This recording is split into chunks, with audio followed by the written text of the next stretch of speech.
Good morning to members of the public just joining us. We'll be getting started shortly.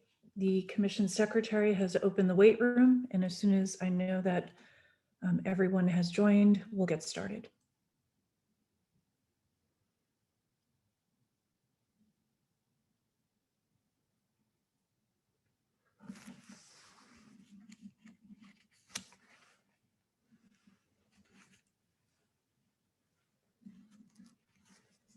All right, very well. Good morning. Today is Tuesday, April 27th, 2021. It is 9:30 a.m. It is a special meeting of the Los Angeles Board of Police Commissioners. Madam Secretary, please call the roll. Good morning, Commissioner Decker. Here. Commissioner Bonner. Here. Commissioner Briggs. Present. Commissioner Kalanche. Here. Commissioner Sobroff. Here. Let the record reflect that we have a quorum. Also present, we have the Executive Director, the Chief of Police, and the City Attorney. Madam President. Thank you very much. Welcome to everyone joining us this morning. Before we begin our agenda, a few reminders, and that's just to note that the Inspector General has also joined us as well. A few reminders: all public comment will be heard on item 2 on today's agenda, to which we will dedicate a total of 45 minutes. Members of the public will have 1 minute per agenda item for a maximum of 2 minutes total. At the request of the speaker can be given 1 additional minute for general public comment for a maximum of 3 minutes total. Members of the public who participate in public comment are reminded that they can speak to any item on the agenda or a matter within the jurisdiction of the Board of Police Commissioners. Public comment is your opportunity to address the board. So you are free to express your opinion on matters before the board and to generally express when you disagree or agree with other opinions expressed. However, directing your comments to other individuals who have spoken or attacking others who have expressed their opinions shall be deemed off topic, and your public comment period will be concluded. Members of the public, if you choose to participate in the public comment portion of the agenda, you can do so in a number of ways. These are all outlined on the agenda. The first way is to submit written public comment in advance of the meeting or of any meeting of the Board of Police Commissioners. And you can send it to the email address at policecommission@lapd.online. If you have logged into today's Zoom meeting, you can raise your virtual hand. Or if you have called into today's Zoom meeting on the number listed on the agenda, you can press *9 if you want to speak on an agenda item. Alternatively, you can just listen to the meeting today by calling into the numbers listed on the agenda that are designated for call-in and listening purposes only. I should add, with respect to today's agenda, public comment on item 3B will be open until May 11th. And there is a separate email address for public comment on that item. It is after action recommendation comments. That's all one word, after action recommendation comments at lapd.online. That is also listed on today's agenda and will be listed on next week's agenda as well, just for clarity. The first item on our agenda today is the report of the Chief of Police. Chief Moore, the floor is yours, sir. Good morning, Madam President, members of the Commission, Inspector General, Mr. T-Fank, City Attorney. As I do each week, I'm going to give a brief discussion on our COVID-19 pandemic update, particularly to the departments, the impact on the department operations and personnel. And then I'm going to discuss incidences of 3 officer-involved shootings, including this morning's tragic event involving the 2 homicides and 3 additional other shooting victims that we saw unfold on the streets in this early morning. I'll give some added details to that incident today, as well as get into crime statistics and discussion on our personnel strength. First, in regards to the COVID-19 update, as I do each week, the number of confirmed cases has continued to slow. We now have 2,693 of our total number of personnel that have been tested COVID positive. That's an addition of 2 personnel. I'm concerned that this last week, and with the addition of those 2 personnel, one of those has been hospitalized as of this past Friday and was significantly impacted by this pandemic. I'm hopeful for his full recovery, but that is a challenge right now. I'm in contact with his family and offering support as we can as he endures this pandemic. In regards to the work status, we have seen an improvement in that area with now 63 personnel at home. That's a reduction of 16 personnel. So that is an improvement, and return to duty has now increased to 2,658 of our personnel. And our vaccination process has continued on the second shot delivery. We're no longer offering the first shot to our personnel, as I reported last week. The first shot can be received on a number of different locations for our personnel, as well as everyone who's 16 or older in Los Angeles County. And we would encourage everyone to take advantage of that as we demonstrate this with the hospitalization of our employee, that this pandemic is not over. The total doses for the first dose is 6,266. That's 2 additional vaccines. And we added 115 additional second doses at 4,857. We now have, between the application of the vaccine as well as in prior exposures to COVID, have an excess of 60% of our personnel that fit this. Over 50% of our personnel have now been vaccinated. We will continue to conduct outreach and encourage our personnel to take advantage of the vaccine. We do believe its benefits far outweigh any of its criticisms or concerns of it.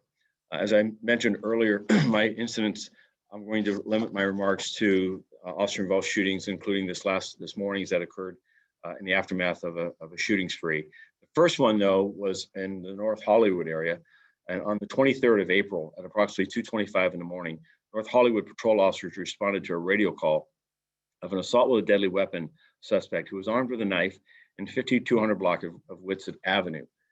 The initial person who called 911 believed that they heard the sound of a man struggling outside, and later found a bloody knife in the hallway of the person's reporting apartment. When the officers arrived, they discovered an individual later identified as Edward Roberto, a male Hispanic, 32 years of age, lying on the pavement in the apartment courtyard with a kitchen knife embedded in the front of his neck. Mr. Humberto told the officers that he was suicidal as he gripped the handle of the knife and threatened to push it farther and deeper into his neck. After requesting a rescue ambulance and additional units, officers attempted to communicate with the subject for quite some time to release the knife so they could then render aid. The officers continued to communicate with him as additional units and a supervisor arrived. Mr. Humberto eventually stood up and moved towards the direction of the officers, still armed with a knife. At that point, a 40 millimeter less lethal round was discharged, and an officer fired his handgun. Mr. Humberto fell to the ground and was taken to custody without further incident. Fire department personnel that was staged a safe distance away responded immediately and entered the scene to render aid. Mr. Humberto was found to sustain a self-inflicted laceration to his neck and had sustained 2 gunshot wounds.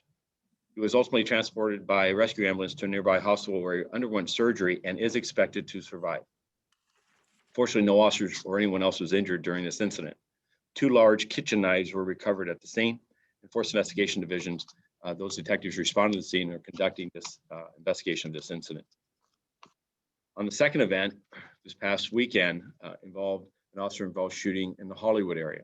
On the 24th of April at about 2:35 in the afternoon, 2 uniformed Hollywood patrol officers were traveling westbound on Sunset Boulevard, responding code 3, that's lights and sirens, to an unrelated radio call. As officers approached Fairfax Avenue, they drove in the left-hand turn lane. And just prior to the officers reaching the intersection, the suspect, later identified as Mr. Richard Solatro, a male, white, 34 years of age, who was driving a 2012 Honda Sonata, abruptly turned in front of the officers and stopped. He then drove his vehicle, reversed it, and colliding into the front of the police vehicle. Mr. Solatro then exited his vehicle, holding his right hand behind his back, and yelled at the officers to get out of their vehicle. After counting to 3, the suspect quickly removed his right hand from behind his back and raised it in the direction of the officers, resulting in an officer firing his handgun, striking Mr. Solatro. Mr. Solatro was taken into custody after backup units arrived, and the fire department personnel arrived and attempted to render aid and pronounced him dead at the scene. No officers or anyone else was injured during this incident. There was no weapon found in the immediate vicinity of this Mr. Solatro. Force Investigation Division did respond and are conducting an investigation into this. And I want to follow up that this was also reported that our investigation has determined at this point that this individual apparently was suffering from instances of mental health and may have been involved in an earlier officer-involved shooting on the East Coast involving another police agency 2 short years ago. Our investigation continues in this event.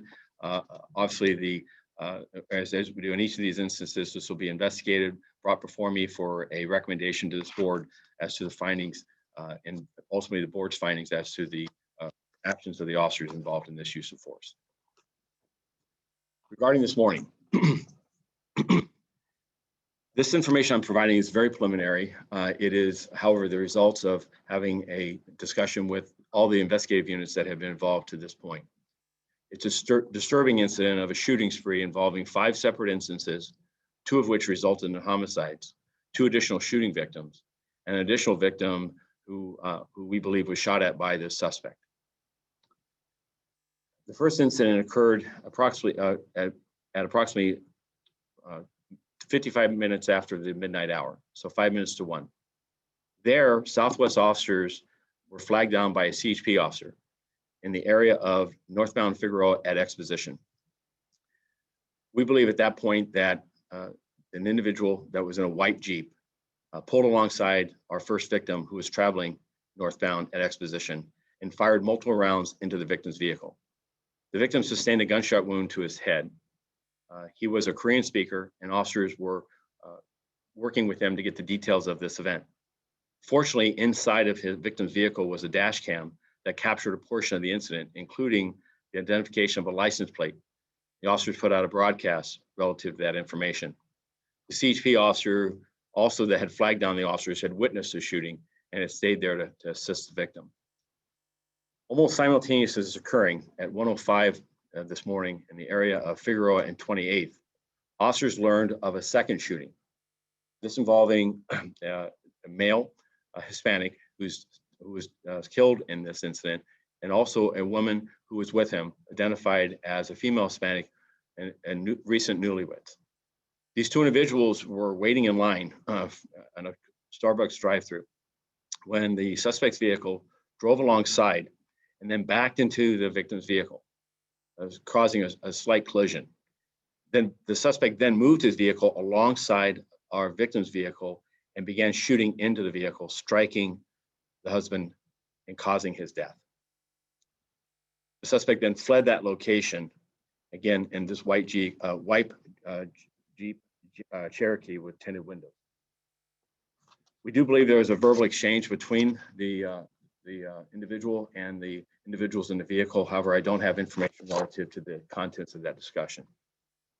As officers were responding to that, we then had a third incident occur northbound Figueroa at 7th Avenue or 7th Street. There at approximately 1:25 in the morning, a male Asian in his early 30s was driving northbound on Figueroa when the suspect, again in this white Jeep, pulled alongside and began firing at the victim through the window, unfortunately striking the victim and causing his demise. The victim's vehicle rolled a short distance forward and then came to rest, and the suspect fled westbound in his vehicle. As that happened, Newton officers nearby responded to an incident involving a fourth occasion, where a victim going home was eastbound on 10 and exited at Maple Avenue. There, as the victim came to that interchange, the suspect was waiting at the intersection and fired at the victim, striking that vehicle. Transit Services Division uniform patrol officers were in the area and located the suspect's white Jeep and began pursuing the vehicle as it went westbound on the 10 freeway. As they began following him, the officers initially believed that the suspect was firing back at them. But in reality, our investigation has determined that the suspect was behind a white Tesla involving a lone male motorist who was white, and as they white in descent, and the suspect apparently fired a number of rounds, striking the vehicle. Fortunately, it's my understanding, not injuring this victim. The Transit Service Division officers continued in their pursuit of the suspect, and eventually it went eastbound and out of the county. Additional units responded in support of the pursuit, supervised by a sergeant there, as well as the notification of Metropolitan SWAT resources, given the violence that this individual had been engaged in and the dangers that he posed to the community. That pursuit continued into approximately 3:21 this morning and terminated in an area of the 91 freeway at Raymond. And the pursuit terminated as we worked with the CHP, who deployed a spike strip, which is a pursuit intervention technique, a row of equipment that the vehicle, when driving over, will deflate the vehicle tires.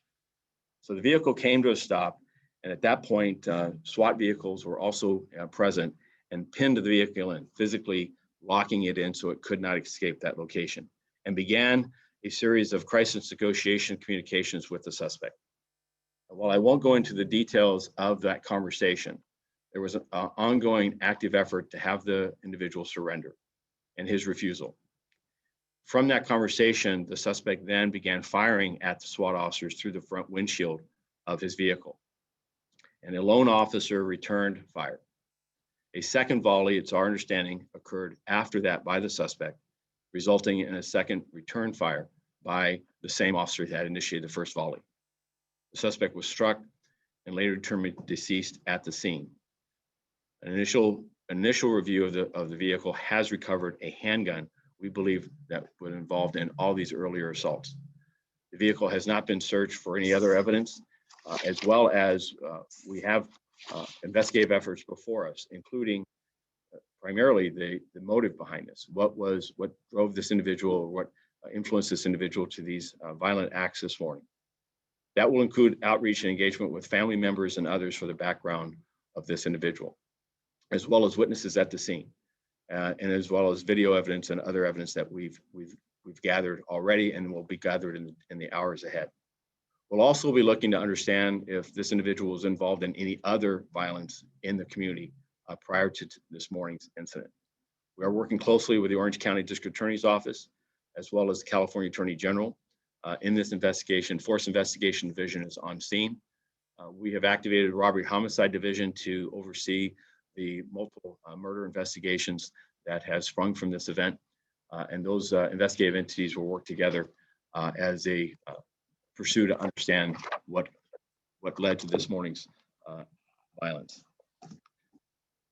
That shooting this morning resulted in the 15th officer-involved shooting involving LAPD officers this year, with 6 of those that now are fatal. The numbers in comparison to last year were 8 officer-involved shootings with a total of 2 fatalities.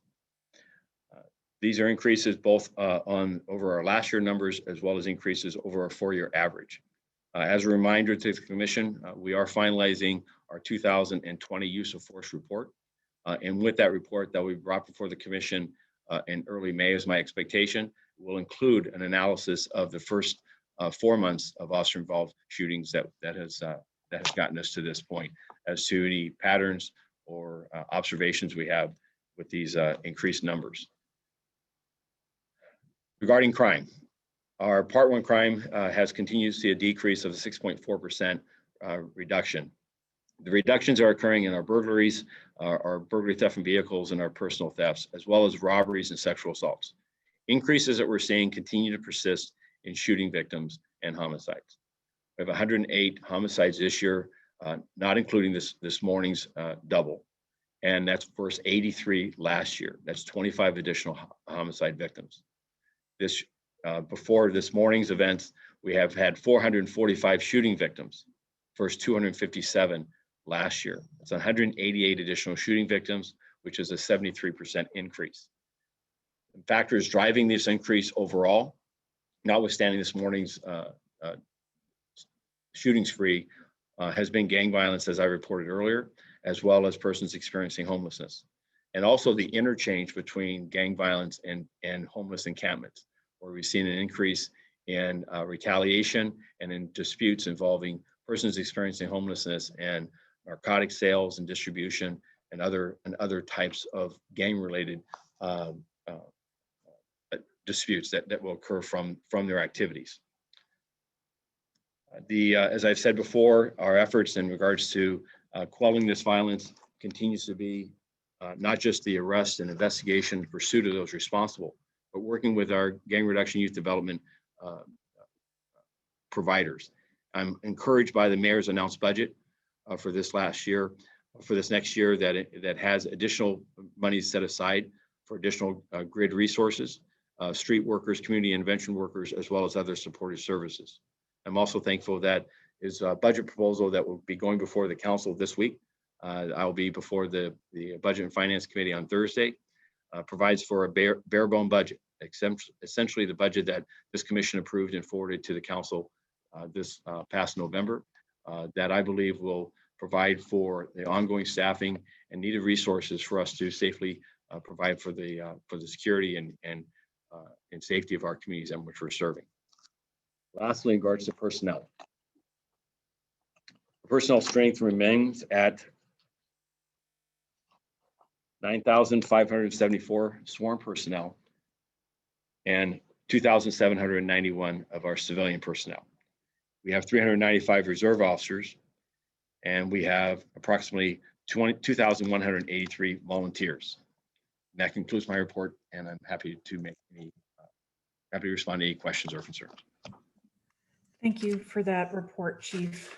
It certainly is sobering to hear your report each week. Obviously, commissioners, all the use of force cases will be coming back to us after a complete investigation, at which time we will adjudicate those matters. Chief, I realize it's very early regarding the incident of that transpired last night, of which you gave a summary of what you know to date. And it certainly may be too early to ask this question because you spoke about the investigation will determine motivation. I noted from your presentation, however, that there were, I believe, at least two victims of Asian descent. And I wonder if it's too early to judge whether this is a hate crime or a crime of opportunity or other motivation. Do you have any sense of that at this early stage, Chief? We are very mindful of the potentiality for that and leaning into that very actively. The first attack, it's my understanding there were no exchange of words. The second attack, there was. The contents of that obviously will be important to us to understand what was in the mindset of this individual.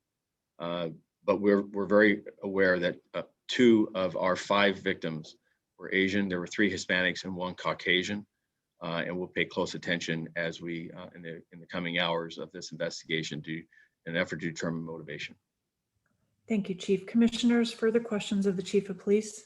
Mr. Soboroff, go ahead, sir. Chief, just one question. The nexus between the increase in our officer-involved shootings this year and the huge increase in serious crimes, I think you said 50% increase in some, many of which are in the gang and people experiencing homeless community, either on them or from them. Do you see a nexus?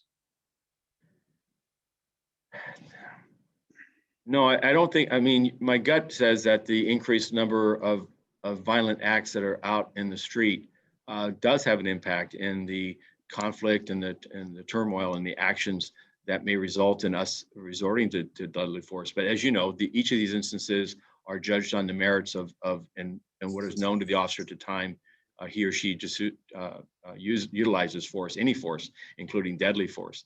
Then the hundreds of thousands of encounters that go without resorting to deadly force, and the number of instances that result in being safely resolved without having to resort to any force, less alone deadly force, are in the thousands. Just last night, we had an individual that was armed with a machete and knife and was refusing to it was a barricaded situation. It was safely resolved without having to resort to force. And so when we see these instances that don't go that way, I am troubled by the number that are occurring with the 15 that we have here. I think the key on that is looking for similarities, looking for any behaviors of the offender, as well as our officers, looking at the tools, the communication, and seeing what in each instance could it be avoided. Yet I'm also mindful that there is a convergence here. This year we've had 2 now by my top of head count officer involved shootings involving SWAT officers. both of which were being fired on by the assailant. SWAT officer involved shootings are a rarity. And yet here this year in the first 4 months, we have 2. And so what we'll continue to do, and my commitment to you is our effort is we'll continue to minimize and eliminate the use of deadly force whenever possible, while also protecting our communities as well as protecting our officers. Chief, will you give the hard numbers? You might have before, but I don't recall the hard numbers of the big increases in crime, not just the percentages. Oh, yes, absolutely. So in regards to homicides, again, I'll go 108 homicides. This is as of this last Saturday, first 83 from a year ago. That's a 25, that's plus 25. And when we look at the total number of violent crimes, we have a 4.7% increase. That's 380 additional crimes. The 2 areas that are being increased in violent crimes is homicides and aggravated assaults. In regards to overall crime, the other categories are all down with the exception of motor vehicle thefts. Motor vehicle thefts have increased by 20% this year, nearly 38% over a 2-year period. I am encouraged that motor vehicle thefts do appear to have slowed as far as the rate of increase. It was just a month ago that those numbers were exceeding 30% increase. Overall property crimes, we still remain with 2,725 fewer property crimes this year than last. Those decreases are in the area of residential and commercial burglaries, the area of burglary and theft from vehicles, and personal thefts.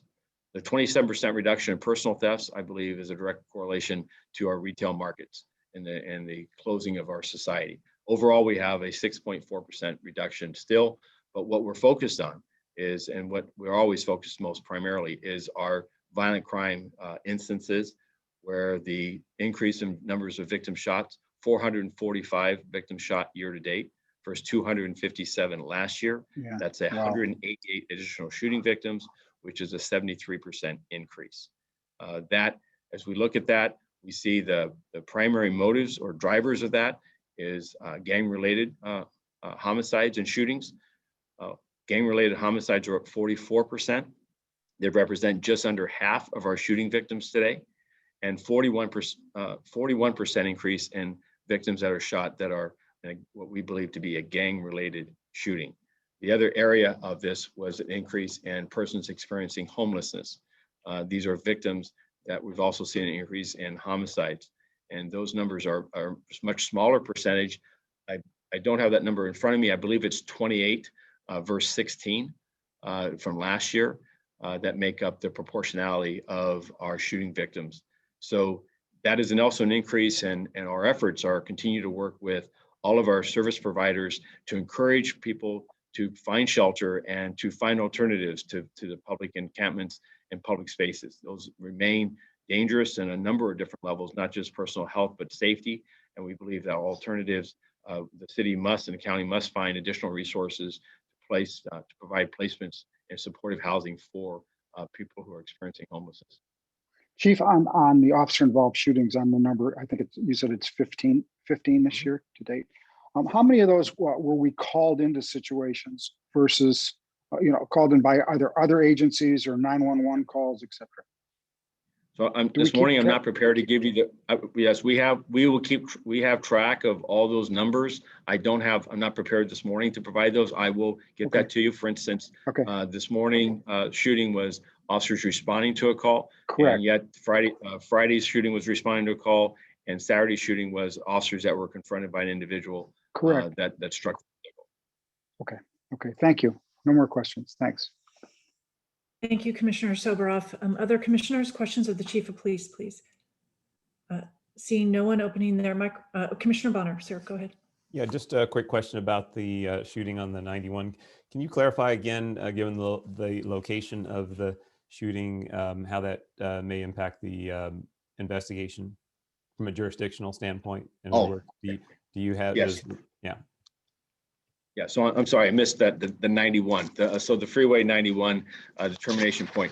Its impact on investigation will be minimal. We work very closely with district attorneys from surrounding counties as to our actions.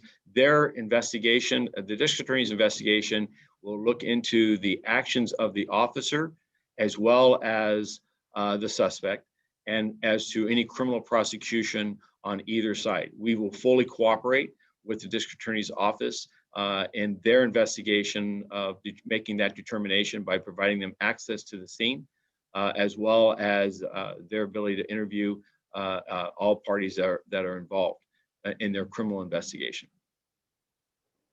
Thank you. Thank you, Commissioner Bonner. Other commissioner questions, if any? Very well. Thank you. That concludes the chief's report on our agenda. Madam Secretary, we'll move on to item 2, the public comment period. Please begin public comments and call the first person in the queue. Okay, our first speaker is Gorgeous Woman, followed by caller ending in 7494.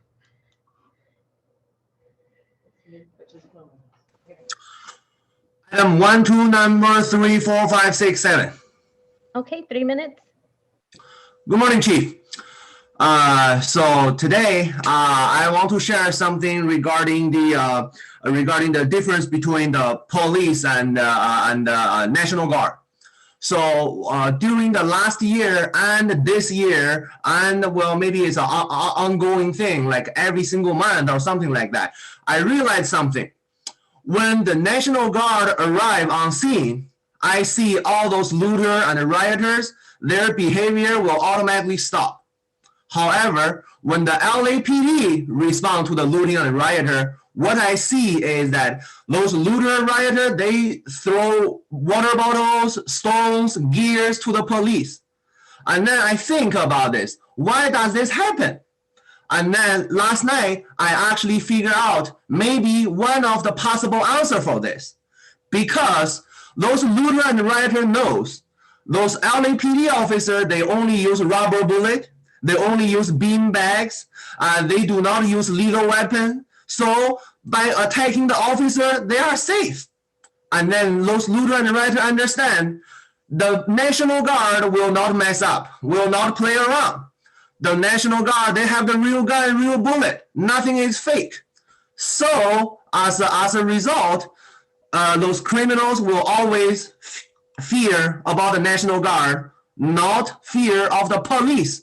That's the difference with the tool, equipment, and how powerful, how strong the police are, and how strong are the National Guard are. So as a consequence, we see totally different response from the looter and the rioter side. But however, that's just my personal opinion, and I'm pretty sure maybe most of other people noticed this too. But I just noticed that just a couple days ago. And another thing is that in the Los Angeles also right now, I also learned, well, not only Los Angeles, what I see is that the police officer, they doing really hard, detective, they work really hard, they catch a suspect. And then the suspect was released for no bail policy, or maybe because overcrowded jail released, or maybe because the district attorney refused to seek death penalty, or maybe or maybe because whatever other reason, and then immediately the suspect will be released back to the community. Since there's so easy, the low bound or no bound, they go back to the community, they commit more crimes before their trial date, and then the police arrest them again, and then they got released again. That cycle over and over and over again. What will happen next? The more dangerous to people in the community. That's what will happen. Okay, thank you. Next, we have caller ending 7494, followed by Patrick P.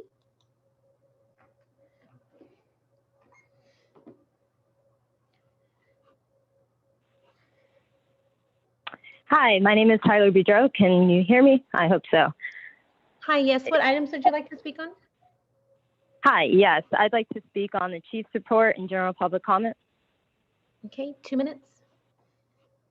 All right, well, I'll just start by saying defund the police. That's going to be the theme of my calls, because I really do believe that police do not need to be responding to mental health crisis. I mean, the 2 shootings that occurred One gentleman was suicidal. Why would you shoot someone? Like, you guys are trained to be de-escalators, and yet you just resort to the gun because it's the easiest solution. And that is why we must defund the police. No more training needs to happen in order to just fucking show people how to not shoot people. Like, care over cops. We need that. People are dying, okay? People are dying. And as the housing crisis increased, I mean, Chief Moore even said the city must find additional resources to get people into homes. Why don't you take some of that $3 billion that you have and give those resources to homelessness so that way we can put people in permanent housing solutions? You don't need $3 billion to operate this fucking city department. Like, come on, you can fucking use some digital services instead of fucking printing a bunch of paper and pens. And I'm sure that would give millions of dollars to areas that actually need the money. So defund the police is not just something we like to say, it's a policy demand, and it can actually save lives, because you guys have shown that you clearly don't operate in our interest with the money you have.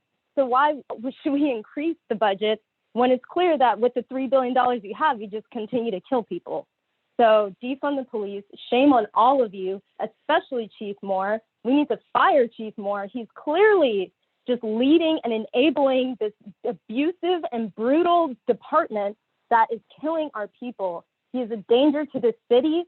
He has done more harm than good in his position, and he needs to be fired. Sign the petition at tinyurl.com/FireLAPD Chief Moore. Defund the police. Implement the people's budget, because that will defund the police and give people.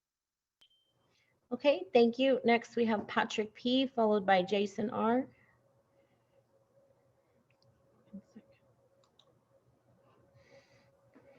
Hi there. I'd like to speak on Chief's Report, item 3B, and general public comment, please. Okay, 3 minutes. Thank you. I'd like to quickly touch on the crime statistics that Chief talked about. Thank you, Mr. T-Fank, for bringing it up also. You know, homicides are up 31.3%, aggravated assaults up 13.4%, shot fired up 67.6%, victims shot up 76%. You know, our politicians are going to push that crime is down, but fail to mention that these violent crimes are up. So I do appreciate that being brought up in this meeting. Chief, I'd like to mention something to you.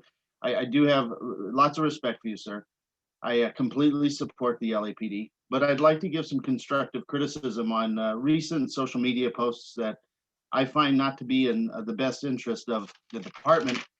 Yesterday, posted on, I think it was Instagram, by LAPD headquarters, was the incident involving BLM on 3rd and Fairfax blocking the intersection with a flatbed and about 50 protesters. The post reads, as demonstrators gathered in the intersection of 3rd and Fairfax today to exercise their First Amendment rights, LAPD officers diverted traffic in all directions to ensure their free speech and safety. Well, the thing is, they're demonstrating their free speech, but they're doing it illegally. They're, you know, taking the rights away of everybody else trying to travel on this road. You know, God forbid there was an emergency and, you know, ambulance needed to come through.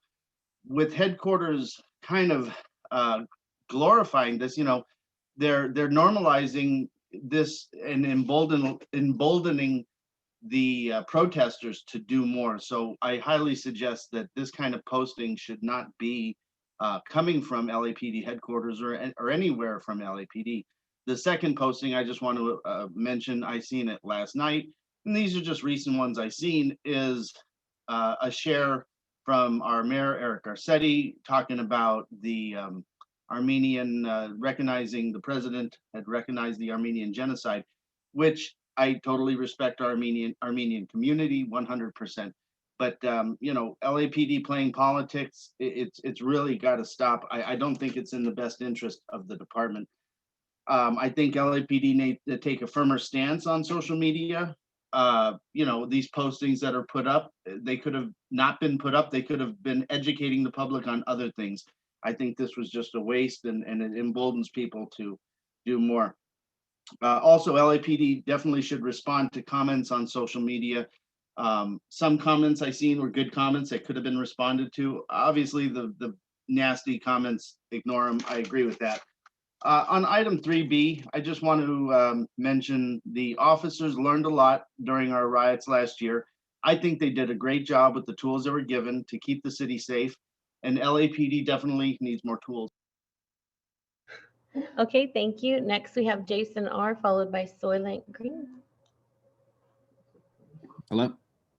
Hi, what items would you like to speak on? All of them. Okay, 3 minutes. Hey, so did y'all miss me? So 2 weeks ago, Chief Moore didn't have time to do his chief's report because he was on a PR tour. Musty Michael, you did an interview with Dominique DePrima, and when speaking about protests, you said, and I quote, "It is important that we not allow individuals to try to capitalize on this and somehow hijack it and do acts of violence in our community. First and foremost, the acts of violence during protests we see in our community come from the LAPD. Did you already forget what happened at Echo Park Lake? LAPD are the ones capitalizing on protests. Y'all clock all sorts of OT harassing communities, violently attacking protesters, and silencing independent media. You had 100+ police officers harass multiple vigils 2 weeks back. This department continues to capitalize on the pain and suffering of Black people while padding the pockets of your overseers. So keep that same energy for your racist department, Pigmore. You also said you'd like to see further reform and talked about the actions of police officers regarding discipline should be more transparent. Here's your opportunity to put action behind those hogwash words. Release the names of the officers involved in disseminating the George Floyd Valentine. Release the names of the officers who traveled to DC to take part in the attack on the Capitol. How have they been disciplined? You haven't even said that. We are now seeing the recommendations from these after action reports, aka the testimonies and perspectives of the criminals in blue, turn into an implementation plan that will require $67 million in new spending on LAPD. You do realize that these uprisings were and continue to be a call from the public to defund the police and demand for accountability, something that the LAPD doesn't want to do. So by increasing your budget, you're essentially saying that you can't hear us. So we'll be sure to get louder for you. We demand a divestment from LAPD. We said defund, not reform. So let's take a look at this $67 million. There's $125,000 for upgraded technology for shadow teams aimed at infiltrating protests. This money is literally going towards the LAPD infringing on our First Amendment rights. There's another $100,000 annually for food that personnel can grab quickly and take with them. Are you saying that your officers who have an average salary of over $147,000 need money to grab food? Nah, fuck that, pay for your own damn food. Chief Moore, you are a joke, a coward, and you won't be chief for much longer. To this commission, every commissioner should step down. Commissioners Decker and Briggs, you are lawyers and are the chosen leaders of this rubber stamping body. Would you like to comment on this secret use of force committee that has been convening since 2011? The public would like to know why this commission has been violating the Brown Act by not allowing public comment during that use of force committee. Does the entire commission sit on that committee? Steve Soboroff, he's been around the longest, and this is a violation of the Brown Act that happened under his watch as well, because he was once president. So this is yet another reason why his ass needs to be removed. Sleepy Stevie, you're always talking about your steps, so why don't you go ahead and get to stepping off this commission, you corny, colossal cancer of a person. The public is calling for you to be replaced, just like your wife Patty had her knee replaced. She had to carry all your bullshit these last 38 years, and we've had to deal with the last 8, so see your ass out the door. Also, when are we going back to in-person meetings? This has been the 6th meeting in a row that this request has been made, so why don't you address it? In-person meetings should resume immediately. Fuck y'all. Okay, thank you. Next, we have Soylent, followed by Matios Cadane. Hello, Hi, what items would you like to speak on? Chief's report, 3B, 3D, public comment. Okay, 3 minutes. Okay, good morning, Chief and commissioners. Thank you, Chief Moore, for your continued efforts in attempting to support your officers. I know you're policing in difficult times as a commissioner, city council, and the mayor, while benefiting from the 24/7 private security LAPD provides them, continue to scapegoat you and officers for the problems of society. I would like to thank Commissioner Briggs and Bonner for making initial steps to learn about the community by your recent attendance in area town halls. Commissioners, why do you continue to protect criminals instead of law-abiding citizens? We all witnessed the chaos that you allowed to unfold in front of our eyes on television and social media. We saw the massive looting and not just peaceful protesting. You cut funding from law enforcement, then criticize how LAPD handled the terrorists? Are you serious? You're so out of touch in your gated community and steak dinners paid by your corporate kickbacks that you have no clue of the war-like conditions the officers had to endure for weeks during the civil unrest. Have you ever in your life worked a 36-hour shift with no food, sleep, and antagonizers constantly cursing, screaming, and throwing feces in your face? Yes, literally feces in your face. Have you ever stood in one spot for 16 hours straight while carrying 30 pounds of gear? Have you ever worked 11 consecutive days in your life? Ever? You have no concept what it's like to work in these arduous conditions, but have the arrogance to dictate the needs of LAPD and your constituents. Do you really believe throwing rocks, urine, and feces at officers' constituents constitutes a peaceful protest? Officers had to endure biological warfare from protesters that you commissioners continue to spoil and indulge at the expense of law-abiding citizens. You continue to blame officers for the ills of society, but expect no accountability of the violent behavior of the protesters. Shame on you. But to add insult to officer injury, you have the Inspector General create a report about additional de-escalation strategies. Terrorists will not respond to any level of de-escalation, period. Terrorists, or what you call peaceful protesters, will never obey an order to disperse. They never have and they never will. You can pander and pamper a spoiled child, but they will never learn. If people have a death wish and want to die by suicide by cop, no amount of de-escalation will be successful. I demand that you prosecute all the criminals who destroyed our city, burned, looted, stole, assaulted people. Why aren't we going after that? Why are we having any sort of accountability for those misbehaviors and crimes that were committed? Why are we only pointing the finger at officers? I don't understand. And why do we continue this? I demand that you stop pandering to terrorists, and I demand that you defend LAPD. I yield the rest of my time. Okay, thank you. Next, we have Matios Cadane, followed by Steve Rogers. Hello? Hi, what items would you like to speak on? All of them and oral communication, please. Okay, 3 minutes. Okay. With 14 shootings this year, LAPD has continued its longstanding mission of killing Angelenos and calling it keeping them safe. The department, who thinks the solution to mental health crises is to murder the individual in need of care, has the audacity to demand more resources to solidify the formation of a police state and continue their murder spree aimed at brown and black folk.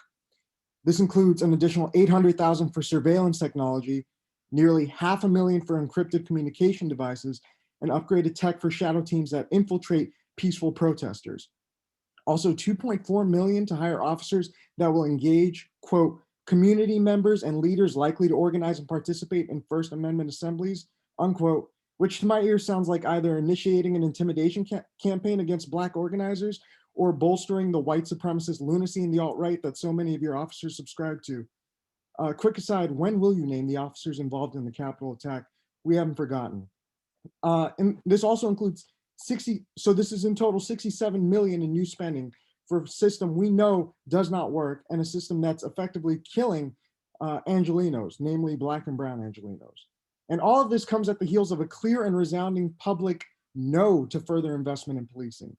The people have made it clear we want to invest in resources that actually keep us safe, not a racist, trigger-happy, anti-mask lot of murderers guided by an absolute imbecile of a police chief. Chief Moore's lack of leadership and general fear-mongering have created an environment where cops feel they can shoot whomever with no consequence. His insincere concern over the number of publicized victims of police shootings is unconvincing, to say the least. And his call to find housing for the unhoused is disgusting, considering his police force violently displaces and murders unhoused folks more than anybody else. Chief Moore is detached from reality. The commission needs to call for his firing immediately, and you need to back a budget that divests from the LAPD. This cycle of a series of officer-involved shootings that clearly aims at Black folks, and then this call for more training and more funding, it doesn't lead anywhere. It squanders money, it squanders resources, and people die. We need to defund the LAPD. We need to invest in resources that actually work. You folks shot a guy that tried to harm himself this morning. And you have the audacity to say, like, there was no way to de-escalate that. There was no way to help someone who literally called for help and was harming themselves. Lastly, put an end to this 45-minute time limit for public comment. We're a large city. That's an absurd amount of time. And the police commission shouldn't be on a Tuesday morning. People have to work. I yield the rest of my time. Okay, thank you. Next, we have Steve Rogers, followed by Mayank.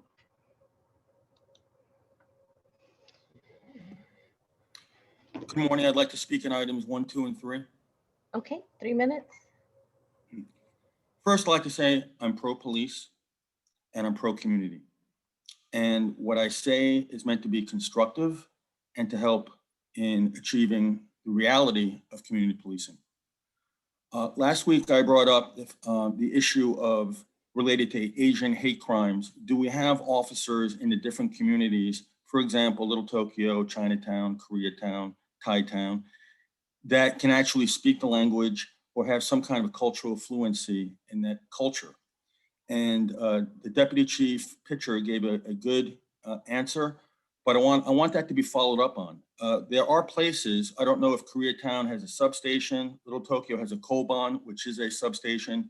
Chinatown used to have a substation. I don't think it's active, but maybe it's time to get back into the community and to actually have those places as a point of contact. And speaking of points of contact, where are the footbeats? We don't see them. I'm not sure if they're still there. You need consistent footbeats in different communities, especially where there's a high volume of people. Hollywood would be one place, downtown Los Angeles would be another. I remember going by the intersection of Highland and Hollywood Boulevard and just seeing how menacing that area was and no sign of police. That is concerning. Okay, we have a lot of people going to that location, tourists, just people in general, and I could see the dangerous atmosphere caused by transients, people who are just basically making comments at passerbys, and eventually a person was stabbed and killed there. So you have to have foresight. So footbeats, where are they? I would like to see in the chief's report, instead of just officer-involved shootings, which is interesting, but we do need more detail, and I recommend everybody go and find out the details of those shootings before they make any judgments. Could we get a number of community police advisory board meetings or CPABs? Are they taking place? How many are taking place in the different divisions?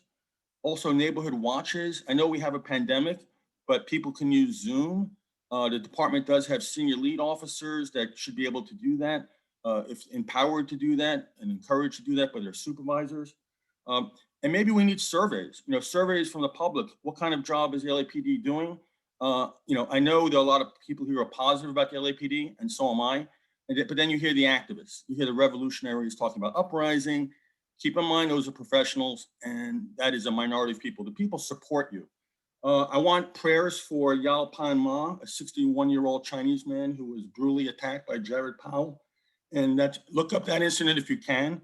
Good coverage in the New York Post. That's a hate crime, and kudos to the NYPD for making that arrest. But that man had been arrested 15 times, the suspect. Thank you. Okay, thank you. Next, we have Mayank, followed by Ted Trubinsky. Hello. I'd like to speak on the chief's report, item 3B, and general public comment, please. Okay, 3 minutes. Okay, I'd like to start with the chief's report first. And I know, there's been a lot of rhetoric on both sides in the calls so far. So I'd like to try to stick to the facts and keep this reasonable and, look at what we have in front of us and analyze it as such. First of all, I was wondering, in a lot of the victims that were mentioned in the recent officer-involved shootings, the ethnicity was mentioned. However, I did not catch the ethnicity of the most recent shooting rampage, the person who was the driver of the white Jeep Cherokee. That didn't seem to be mentioned, or I didn't catch it. So I would like for that to be revealed if possible. Second, the officer-involved shooting with the man who had the knife in his neck and was suicidal. I believe that could have been a non-shooting event. And, Chief Moore did use the quote to minimize and eliminate the use of deadly force. However, he also mentioned that a non-lethal round, I believe 40 millimeter, was fired at the person. So in a number of other countries, when criminals with knives or even people with knives who have mental health issues are confronted by law enforcement, there are many techniques that are used without firing any sort of round, lethal or otherwise, to deal with a knife. I mean, body armor can be worn in which the officer, even if stabbed, will not be fatally wounded. Maybe their hands will be cut, their foot might be cut, but it's nothing lethal. And I don't believe that guns need to be used against knives. So that's something to be considered going forward. Second, the increase in violent crime statistics that were offered by Chief Moore, I believe those were year to date, 2020 versus 2021. However, we always talk about increases, like it was a 30% increase or 40% increase, but I think the sheer numbers are more important. When you go from 1 to 2, that's 100% increase, but it's just one more incident. So I think using percentages is a little bit misleading. The statistics that I remember, I believe there were 108 or somewhere in that neighborhood of violent crimes this year so far. If we compare that to the population of Los Angeles, which is nearly 4 million people, that's 0.0027% of the population involved in violent crime. I mean, I don't believe we need to be adding $67 million to a budget of an organization that's dealing with 0.0027% of the population. I mean, it's a tiny fraction of the city's inhabitants, and it doesn't make sense to spend that much money on that sort of thing. Now, of course, fear is often used as a tactic. A lot of the callers so far have mentioned being afraid of the looters and the rioters, but I don't think fear is the reason that we should be spending millions of dollars.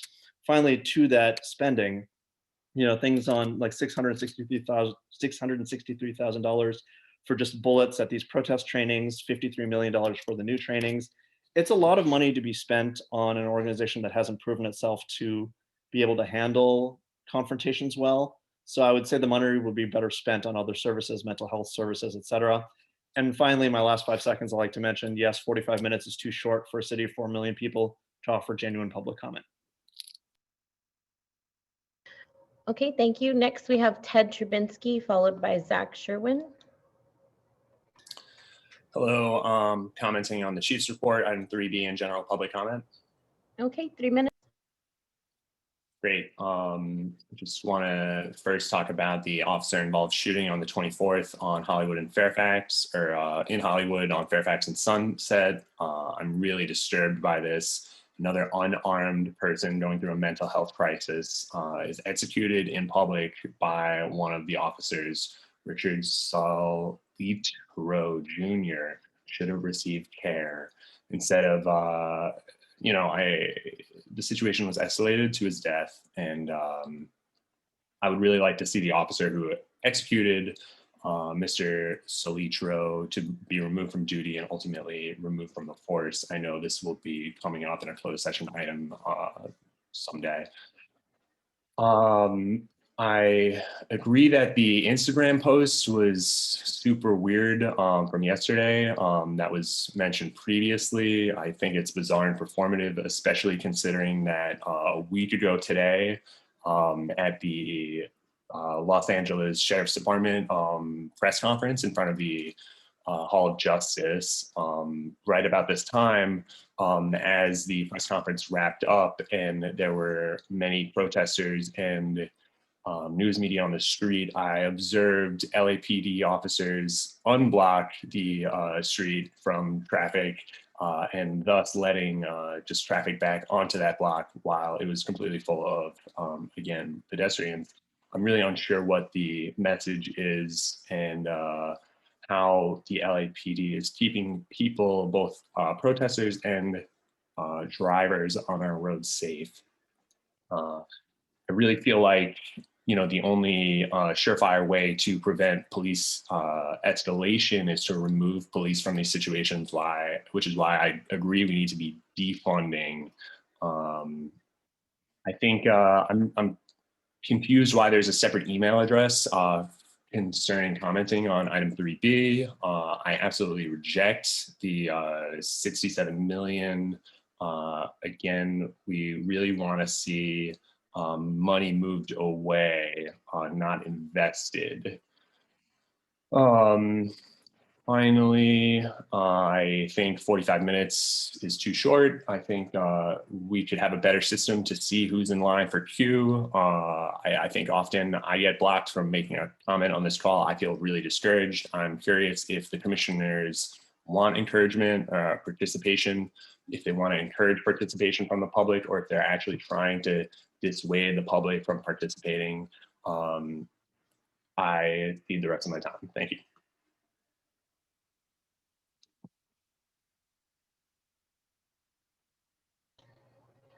Next speaker, please. Next, we have Zach Sherwin, followed by Betty Lay.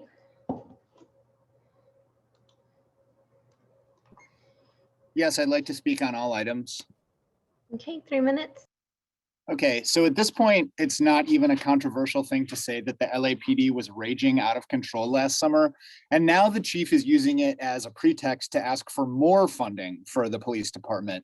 This is the opposite conclusion that needs to be drawn from the ways in which the LAPD conducted itself, and as we've seen since Friday, continues to conduct itself. This is a police department whose officers shoot protesters in their testicles such that they literally explode. And it's a violation of just obvious, basic common sense to say that this police department should then be rewarded with more funding. I'm thinking of how in the Derek Chauvin case, the prosecutors assured the members of the jury that they could and should believe their eyes when they watched a tape of Chauvin kneeling on George Floyd's neck. Similarly, when we read all these articles and after action reports about the LAPD's misconduct and abuses of power, and we see with our own eyes the way they act out in the streets, and they shoot people, 3 people since Friday, we can and should believe the inescapable conclusion we come to, which is that this police department needs to be reined in. And the solution is not to slather more money on the problem. The issues that the LAPD has are not ones that this city can spend its way out of or train its way out of. This department needs to be defunded. Chief Moore needs to be fired, and it is your job, commissioners, to deal with this. 15 people shot by the cops, and it's not even May. The audacity of calling for more funding on the chief's part. Shame on you, Chief Moore. You are a shameful man. Commissioner Decker, as a gesture of good faith, I want to really encourage you to provide an update about when we're going to get back in the room in person. An estimate or even an acknowledgement that at some point you're going to go back to in-person meetings would really go a long way.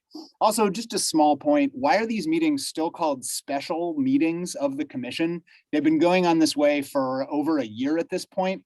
It seems like the specialness may have worn off. The fact that you put public comment at the beginning of the meetings and limit it to 45 minutes for everybody to speak, when for years you let people speak for 2 minutes after each individual agenda item in an unlimited way, and indeed that you didn't start limiting public comment until after the tongue lashing you received on June 2nd of last year, it's all just so transparent and cowardly. There is no good reason that you can articulate that you can't let people speak as much as they want to just because this is a Zoom meeting. Your mission statement says that you are the citizen's voice in police affairs, but man, oh man, do your actions belie that claim. Before, a caller named Steve Rogers talked disparagingly about activists calling for revolution. Not a peep from you, commissioners. I've had personal friends thrown out of these meetings for talking about other callers. Interesting that there's no reaction when it happens from a pro-cop plant. Fire Moore, you're an incompetent buffoon. Okay, thank you. Next, we have Betty Lay, followed by T. Can you hear me? Hi, yes. What items would you like to speak on? Chief's report 3B and general comment, please. Okay, 3 minutes. Okay, first off, I support Chief Moore. I support LAPD. And if anybody is coming to me with body armor and making threats, yep, I'm gonna shoot. Of course, that's why I'm not an officer, but I support all that. And for 3B, I totally support that. We do need more sworn officers out there. It is very scary for the public. We need to get this taken care of. And on general comment, everything needs to be improved. We need to refund LAPD. We need them out in the field. We need them to protect and serve our communities. For those, whoever they might be, that disagree, they need to wake up and smell reality. I am so proud that I am in support of LAPD or CHP or Sheriff's Department. All law enforcement is very vital to the safety of our communities. Please, please get this taken care of. We need to refund LAPD. Thank you. I yield the rest of my time, other than Kalanchi, you need a mirror so you can stop picking your nose on camera. Thank you. I yield my time. Bye. Okay, thank you. Next, we have T followed by Sarah B.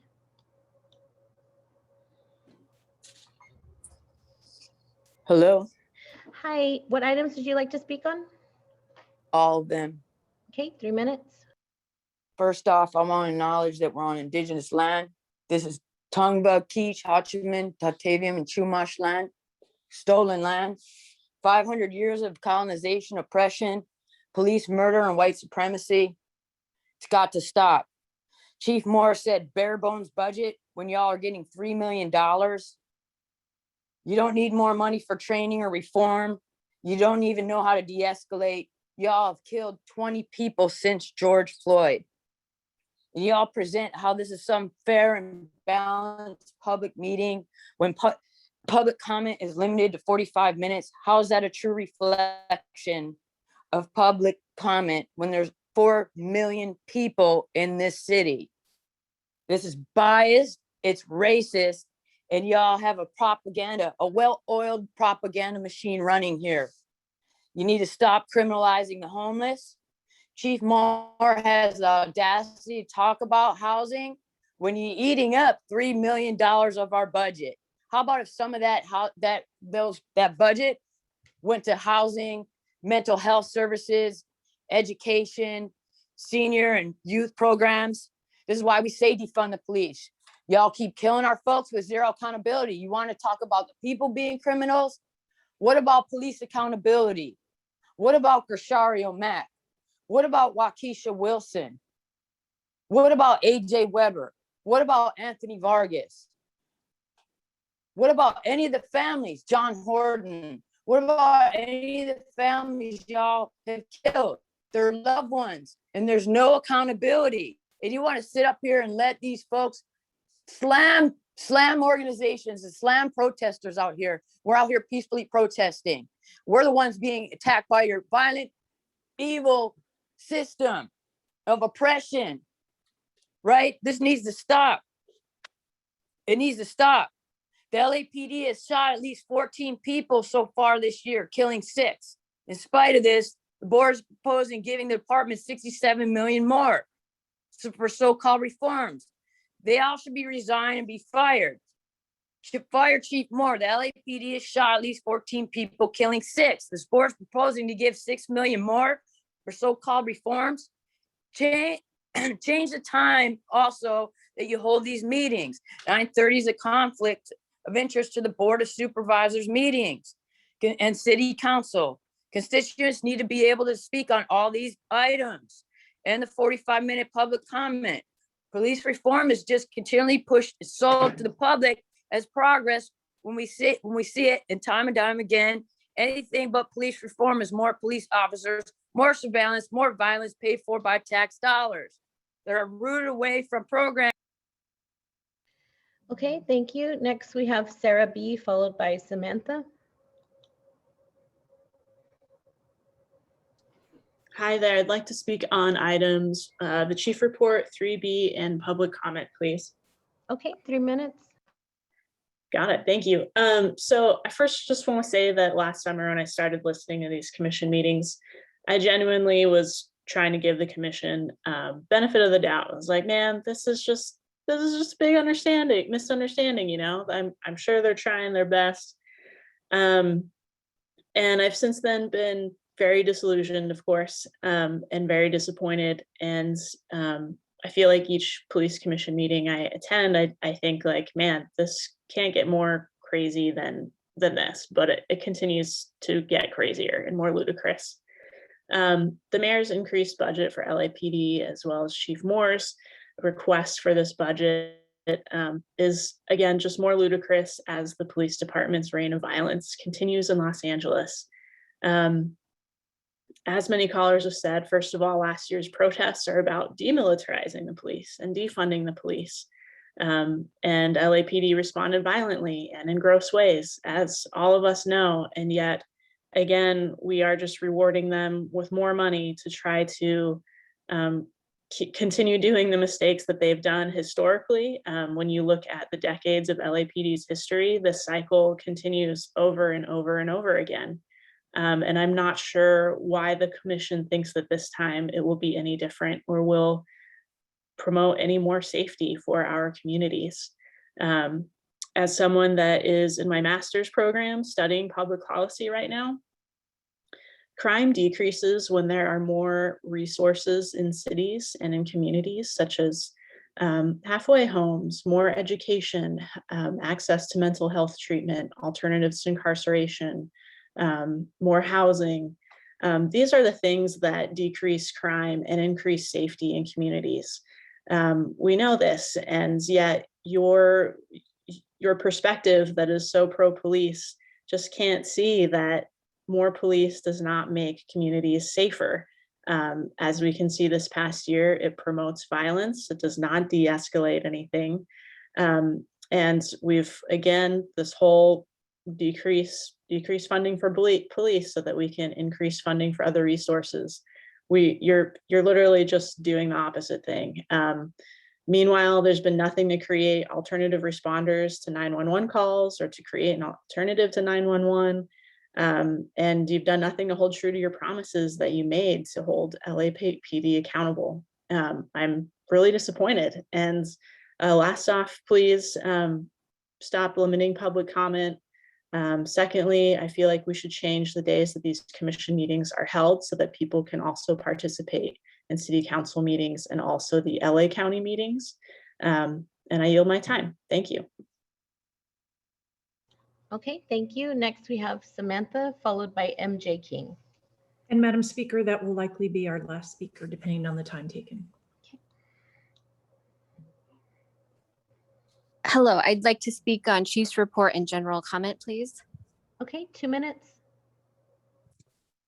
I just want to speak about the shootings. I think Chief said 445 versus 257, and homicides 108 versus 83, and tied to gang violence. And because these are way up, I mean, these are numbers we haven't seen, I think, since over 10 years ago. I support police. I think we need more funding, not less. Also, Chief talked about the recent victims that were Asian, I think Korean in particular, and Hispanic, including the newlywed who was murdered in front of his wife. We are law-abiding citizens and we need protection from these criminals. LAPD is not racist. LAPD should be commended for risking their lives every day to protect our lives. For example, those cops that were attacked by the man in full body armor and aiming the guns, saying 3, 2, 1. I mean, this is awful. How can we say disarm the police? How are they supposed to, these people coming at them with guns? It's ridiculous. Those 2 sheriff deputies that were ambushed too. We live in a time where anarchists and demented criminals feel emboldened to unleash violence. What is the solution? I support Chief Moore in his call for more resources and more staffing. We need to promote those officers to detectives. We need to hire new officers. We need to give confidence in our police so new cops will want to join the force. Commissioners, please do not pander to these activist groups who not only want to defund and reform, they actually want to abolish, dismantle, and disarm the police. And commissioners, do not put Los Angeles in deeper trouble. Do the right thing, stay strong. Look at these other cities who defunded and dismantled their police departments. They have put their cities in extreme danger and now they are backpedaling. So we are scared and we need your help. Directing comments to other callers, please enforce that rule. Thank you. Okay, thank you. Next speaker is MJ King.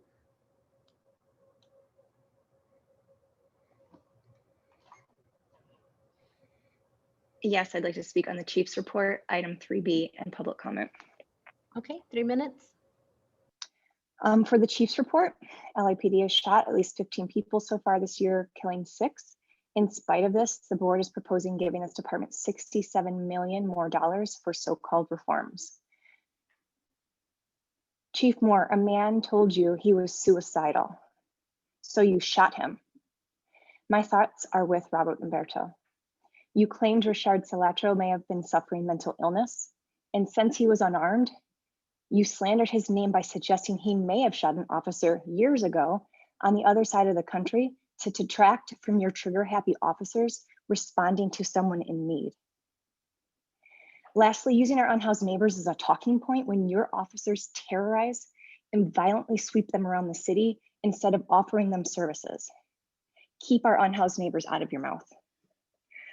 For item 3B, these recommendations from 3 city requested after action reports are now an implementation plan that would require $67 million in new spending, $53.1 million for new trainings, $663,000 just on bolts to shoot at these protest trainings, $4.1 million for a new bureau to harass protesters, nearly $500,000 for new policies on field jails, nearly $100,000 to train drivers for buses and vans for mass arrests of protesters, $125,000 for upgraded technology for the shadow teams to infiltrate protesters. LAPD responds to peaceful protests with violence. Stop funding violence in our communities. We don't want this bullshit reforms. We want actual community safety, which comes from less police and more resources for our communities. We see clearly here the cycle of uprisings followed by erasure and reframing by city officials, followed by the proposal of reform.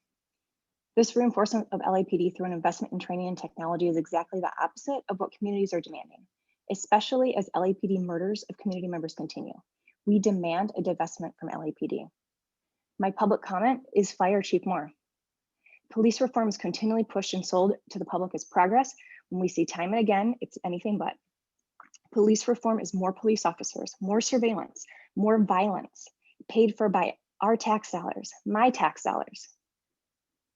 It's routed away from programs and policy of real community safety. Our city is in shambles because over half of the budget goes into policing. What does that serve? Who does that serve? What do we have to show for it? You want to decrease crime, fund services, and fund our communities.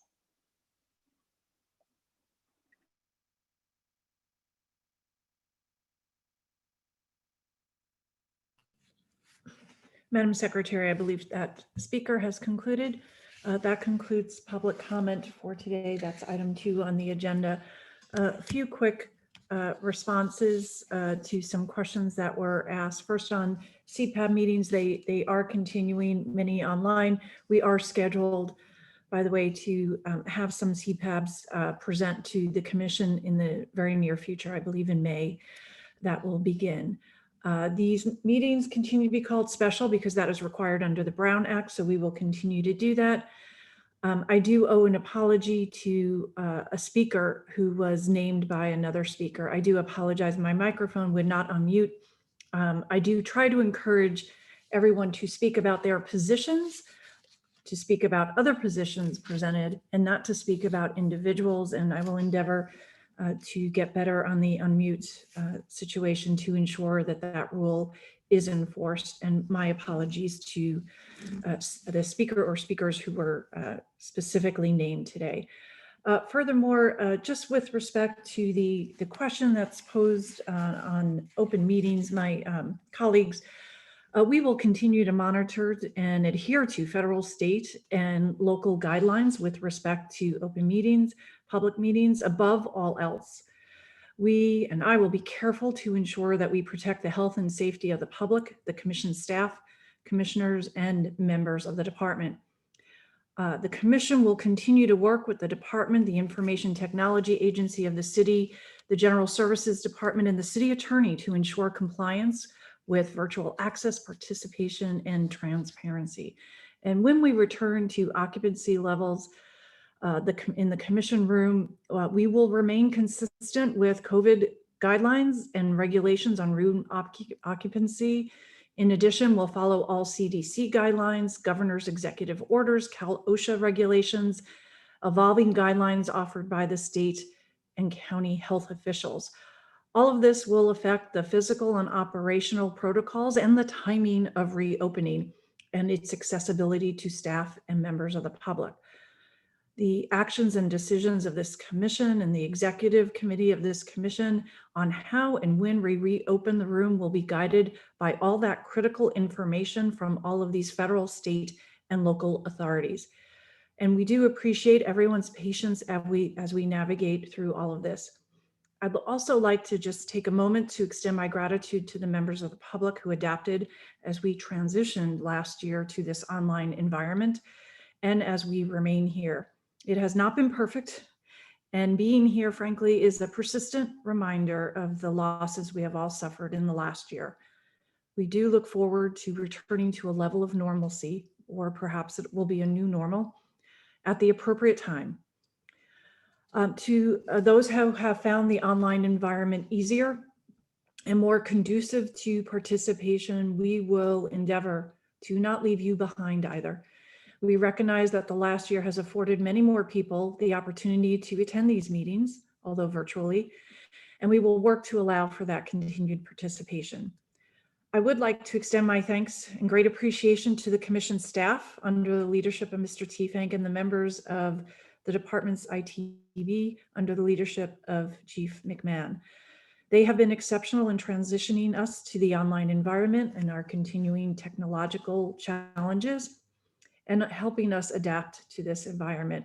I am proud of their efforts and their achievement in getting us online quickly and on platforms we had not used before, and doing so faster than many legislative bodies were able to. But of course, we are not done. We will remain online for a while, and our transition back to the room will be careful and methodical, keeping in mind everything that I've previously said. I do not intend to rush this process. I do intend to be methodical about it.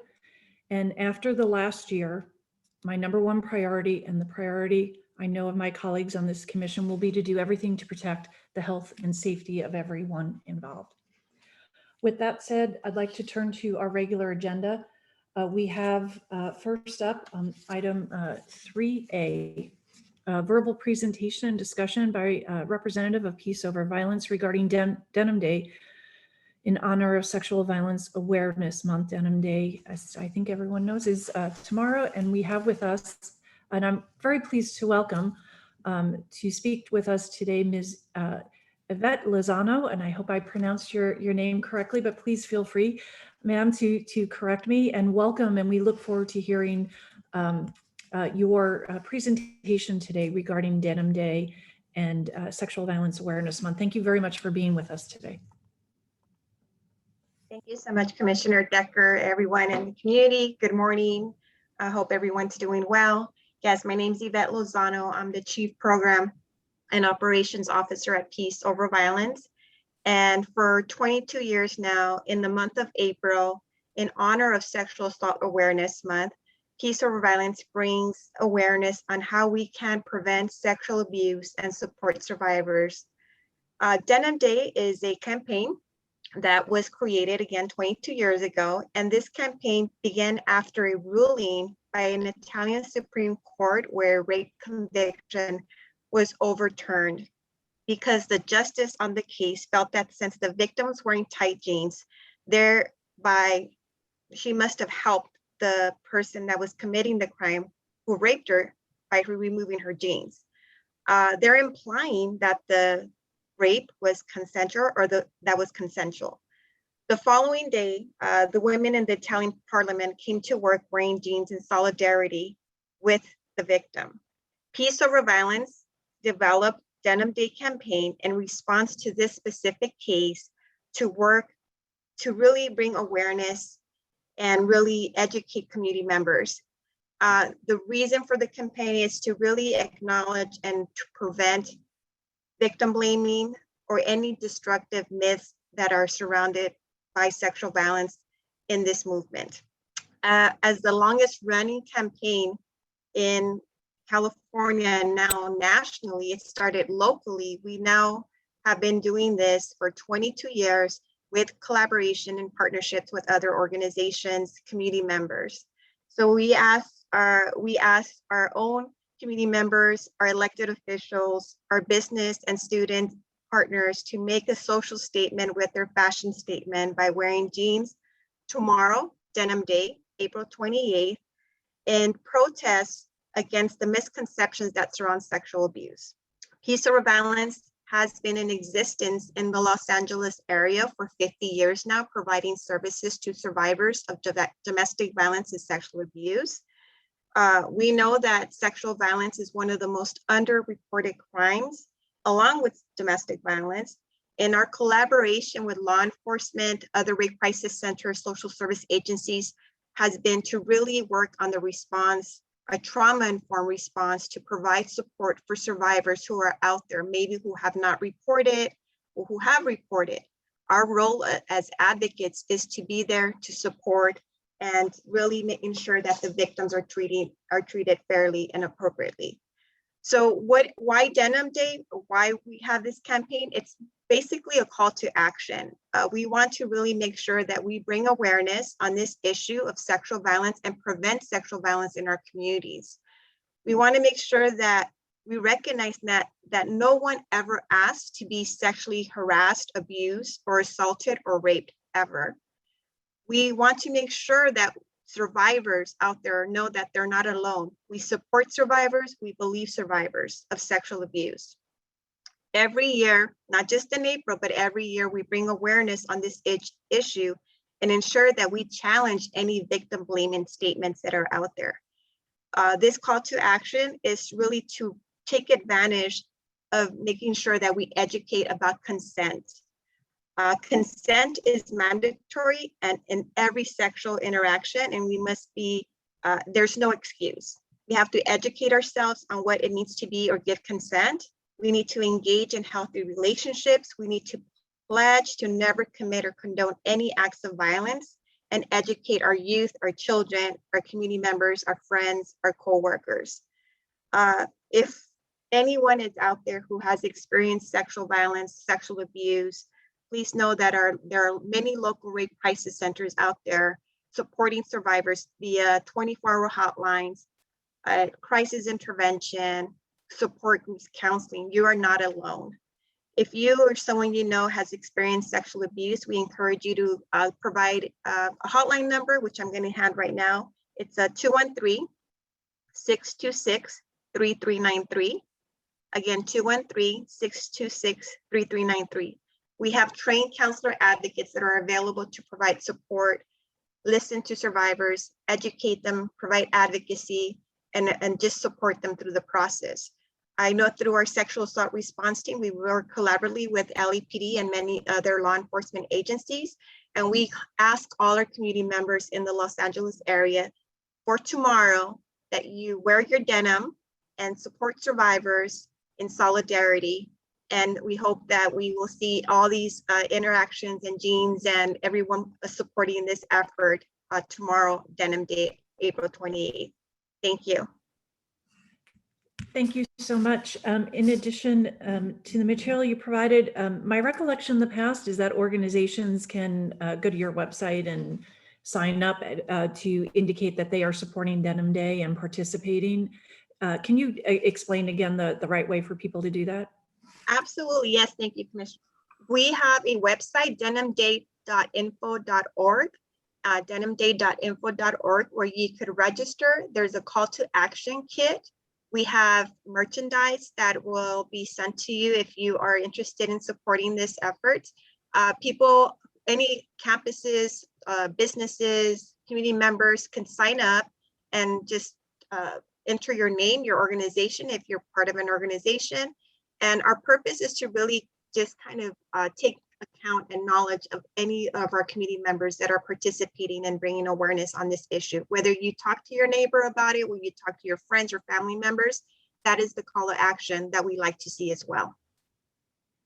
Terrific. And can you tell us as a commission and also for the department, what more can we do to assist in both in encouraging the public to engage in this and bring awareness to this issue?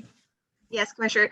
I mean, every year in April, we acknowledge this because it is April Sexual Awareness Month, and just like Domestic Violence Awareness Month, this issue does not just happen or is an issue that we should be aware of in April or in October. This is something that happens every day. This issue of sexual violence impacts children, it impacts our youth, it impacts our family members, women, men, LGBTQ community, anyone. It does not, we just want to make sure that people know that this really has a tremendous impact on the survivor, whether it be psychologically, emotionally, physically, and sometimes survivors feel like they're not believed. We want to make sure that survivors know that they are believed and we are there to support, and there are resources out there where they could reach out for help. And so many of us, like Peace Over Violence and other rape crisis centers, provide these support efforts. So when you say, what can we do as community? Let's be open about this issue. Let's talk about it. Let's prevent it from happening. Let's talk about consent. Let's stop the victim blaming statements. Let's be supportive and believe survivors when they're coming to us and telling us their stories. Thank you. Thank you very much. Chief Moore, did you want to share what the department is doing in this regard? Yes. Well, thank you very much, Yvette, for being here. I met earlier this month with Ms. Gibbons, and Patty is just such a profound impact on awareness for sexual assault and the importance of We Believe You. And certainly LAPD joins again this year in supporting Denim Day. We've authorized the wearing of our buttons. We also have authorized our personnel to wear jeans in a non-court setting but in a workplace such as our administrative buildings.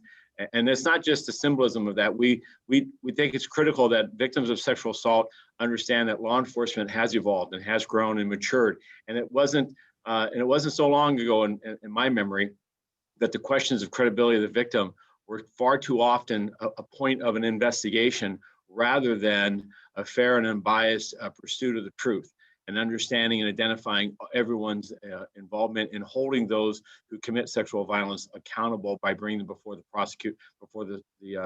prosecutors in the justice system.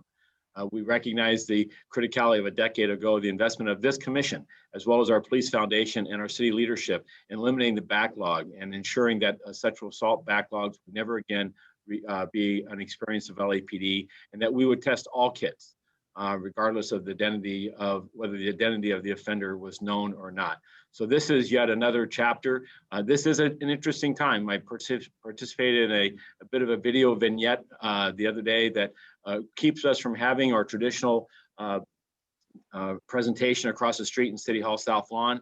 I missed those opportunities. I missed our opportunities to be together, but we carry on. And lastly, this pandemic has had a very dampening effect, and I worry a quieting effect on the reporting of sexual assaults. We've seen double-digit reductions in those reports, and despite our outreach and engagement, those numbers have continued into 2021. And so I believe it's important for visibility on this issue. It's important for all survivors to recognize that we believe you, we need to hear from you, and we're going to protect you and do everything possible. Thank you for the opportunity, Commissioner Decker.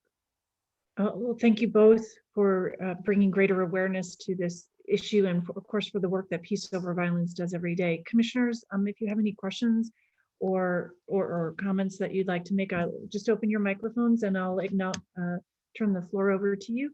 Commissioner Bonner, sir, go ahead. Thank you very much. Just two questions for Ms. Lozano, please.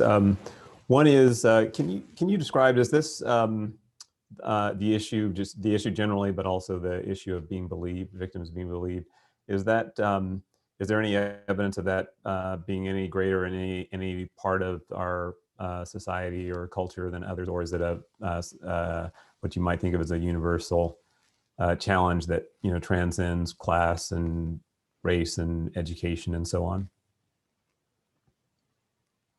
Thank you, sir. Yes, actually, when we are working with survivors, we do hear that it comes from different entities and different people when they're experiencing that lack of being believed or unsupported. It could be culturally, it could be an entity that's responding. And I've acknowledged Chief Moore, who stated that previously victims were more part of the investigation or interrogated rather than being supported. And that's a big change for LAPD and law enforcement in general and knowing how they respond to the victim in a trauma-informed way. It's also a lack of knowledge and understanding how sexual violence impacts survivors emotionally and physically. It's not an issue that one could just get over from one day to another. And so really, it comes from really understanding the impact that this has on survivors and our response and our support. And whether it's being believed or just being supported, I think that's very important for survivors to know. We have survivors that have not disclosed their sexual abuse as children, maybe. And why? Because they feel like they're not going to be believed by a support person or a family member. So it varies depending on the situation and the experience of the survivor, sir.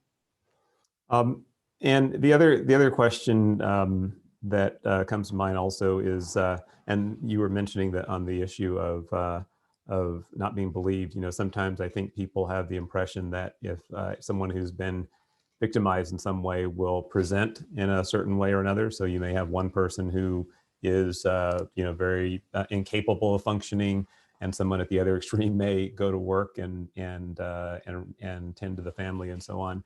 And people sometimes are, may be more inclined to think that the first case they can accept the possibility that something happened, and the second case maybe they can't because of the way the victim is presenting. Can you address what, if anything, may be known about that? And one reason I ask also is that in my own perception is that that's a vestige of historical thinking, maybe the way we see victims on TV or what have you.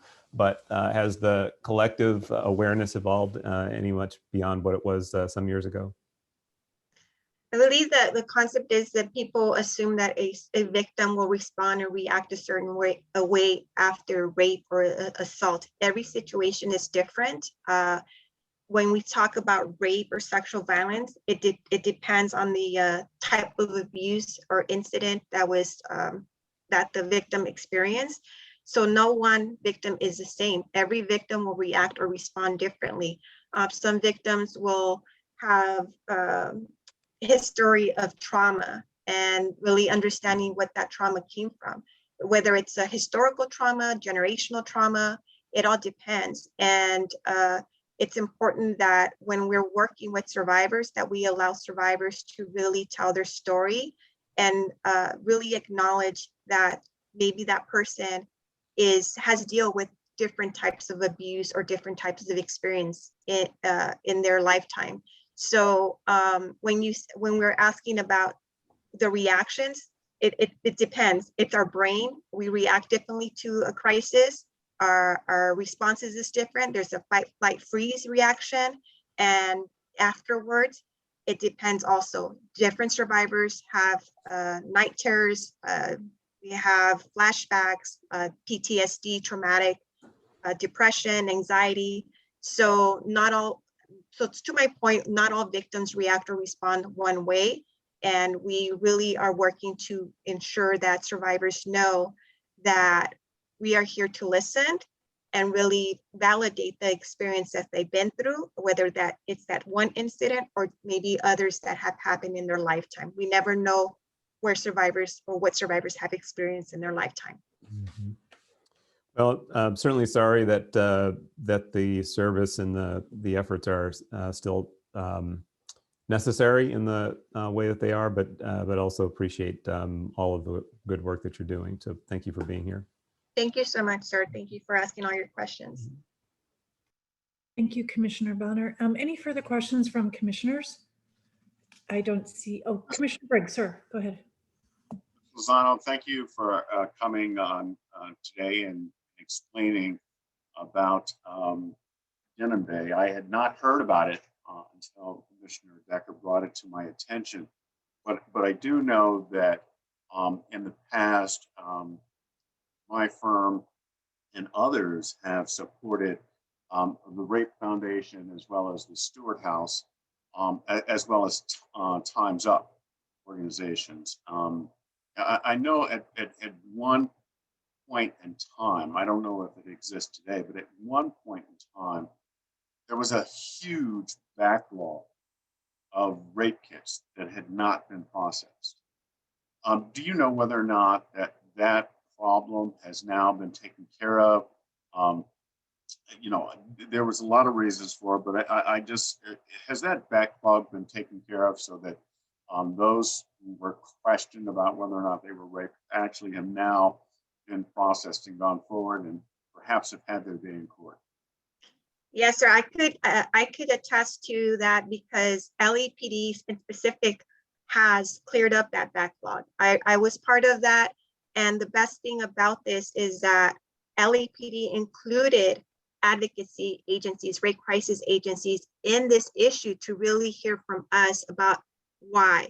And so when this came about, the LAPD created a DNA task force. We sit on that task force and we provide our feedback. Since then, I believe every hit gets analyzed. There is no backlog. I could just reference that to Chief Moore and he could address that a little bit more.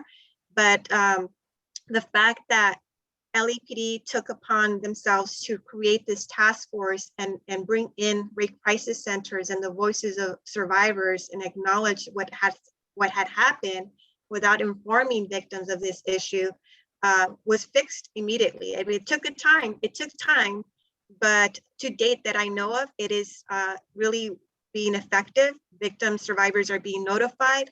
Advocacy groups are involved in this and are able to provide support and information to LAPD. And as that I know of right now, there is no backlog. Every kit is examined and processed. I should ask the chief, because he was so involved in that for many years, if he could provide further detail to Commissioner Briggs' question. So Commissioner Briggs, yes, we are a 100% testing agency. It is a challenge across American policing, unfortunately, still today. But I'm proud of the leadership under Chief Beck, and I was part of that task force to organize. And actually, Commissioner Decker was the Deputy Mayor, Homeland Security, Public Safety under Mayor Villaraigosa to find not just the will, but the funds, the outsourcing that needed to be done to clear up a backlog of more than 6,000 cases. But it was taken on, and the benefit of today is that we built a capacity, and I'm reminded that when a crisis like such as that came about, an agency that can either try to sweep it under the rug or can take it head on and do the reforms and build the capacity necessary so that policing improves. And that certainly this is one of those examples of policing in America that LAPD has led and will continue to remains committed to that. Thank you. Thank you, Chief. Thank you. And thank you, Commissioner Decker, for your participation in that, because just from a historical perspective, I know that was one of the huge problems, that backlog. Thank you. Yes, thank you for bringing the question up, Commissioner Briggs. Anything further, commissioners, before we extend our thanks? Well, why don't I just turn to extending our profound thanks to you, Ms. Lozano, for coming today, and more importantly, for all the work you do every day in the community. We certainly appreciate it, and we certainly appreciate you coming today to raise further awareness of all of the issues we've talked about today. Thank you so much. Thank you all. Have a good day. Thank you for having me. Thank you. All right. Thank you, commissioners, for that. And we'll move on our agenda to item B then. The department's report relative to the after action reports and their step one, at least, of their implementation plan. Chief Choi, I believe, is going to be presenting. And so, commissioners, you have what we asked for when we heard the after action reports. I don't want to speak for the department since Chief Choi is on his way to the panel, but I think this is their first cut that they're going to, maybe even more refined than that. But I understand there's a lot more refinement that has to do, but the process is beginning today to start getting feedback. And as you know, we will not be taking action on this today. I encourage you to ask questions. I would suggest more the foundational questions, and you can go into further details. I myself am going through all the old after action to be sure I understand each of the recommendations and where they've been placed and the priorities that have been proposed. But I suggest we begin the process today of asking questions. As you know, members of the public will have another week, and there is a specific email address to which they can send their comments. Of course, if they send their comments to the traditional or the always open Police Commission email address. We will collect those comments as well, but we will start collecting all of those comments, which will be made available to all commissioners. And certainly I encourage the department over the next few weeks to continue to have conversations with other stakeholders about the implementation plan. But with that said, Chief Choi, I see you have joined us. Welcome. And I believe that's Ms. Rhodes in the background. So welcome to you both. Sir, why don't you give us an overview of what you have presented to us today, how you structure this, and why? Good morning, and thank you very much, Madam President. Good morning, Commissioners, and Chief Moore. So again, as Commissioner Decker just talked about, this is an initial attempt to prioritize, consolidate where appropriate, and develop this implementation plan. So as we all know, on April 13th, the 3 after action reports were presented to this commission. And after that, we were directed by commission to do those things with these recommendations. So those things being prioritized, consolidate, and then develop this plan. So I'm going to talk about 3 areas right now, kind of the base statistics. What did we come up with when we looked at all the recommendations? How were these recommendations prioritized? And then I'll attempt to explain the spreadsheet that you have attached here that has all these recommendations. So the base statistics are, we came up with 106 recommendations. We believe 2 of those recommendations out of the 106 have already been completed. So that leaves us 104 recommendations that we categorized or consolidated into 19 different categories. And within those 19 categories, we came up with 66 individual projects. We started out with 68 individual projects. We figured 2 were completed, so we have 66 separate projects that, if this plan is approved, will be projected out. And then we looked at how do we prioritize these projects, and we looked at a kind of a 3-tier priority timeline. We looked at 90 days, 180 days, and then 360 days. And then we also looked at the preliminary costs. Again, when we talk about costs, the $66.7 million, this is full cost recovery, including full salaries, as well as there's a mixture of overtime to train our personnel. So in looking at our priorities, or how we prioritized, first priority was what was an immediate operational need? What was going to have the most significant impact on our operations as it related to crowd control? And those were given a 90-day turnaround to get done and completed. Then we looked at priority 2, which was a 180-day completion timeline. And those were equipment issues, procurement issues with new tools, planning, and some policy changes. And then lastly, the third priority, or the longest priority, I should say, they're all equally very important, but 360 days. And these are issues like ongoing training, the exercises with virtual mobilization exercises, updates and enhancements to the emergency operations guide, or technology upgrades to enhance tracking and deployment of our personnel. So that's really how we looked at prioritizing the due dates for all these recommendations. And then going into the worksheet. So what you'll see is, you'll see a bunch of rows, or 106 rows, and they were consolidated into the 19 categories. And then you'll see a color coding on these. So for example, in the arrest and transport or field jails on page 1, you'll see a tan color, but you have 2 different recommendations that are consolidated into one project.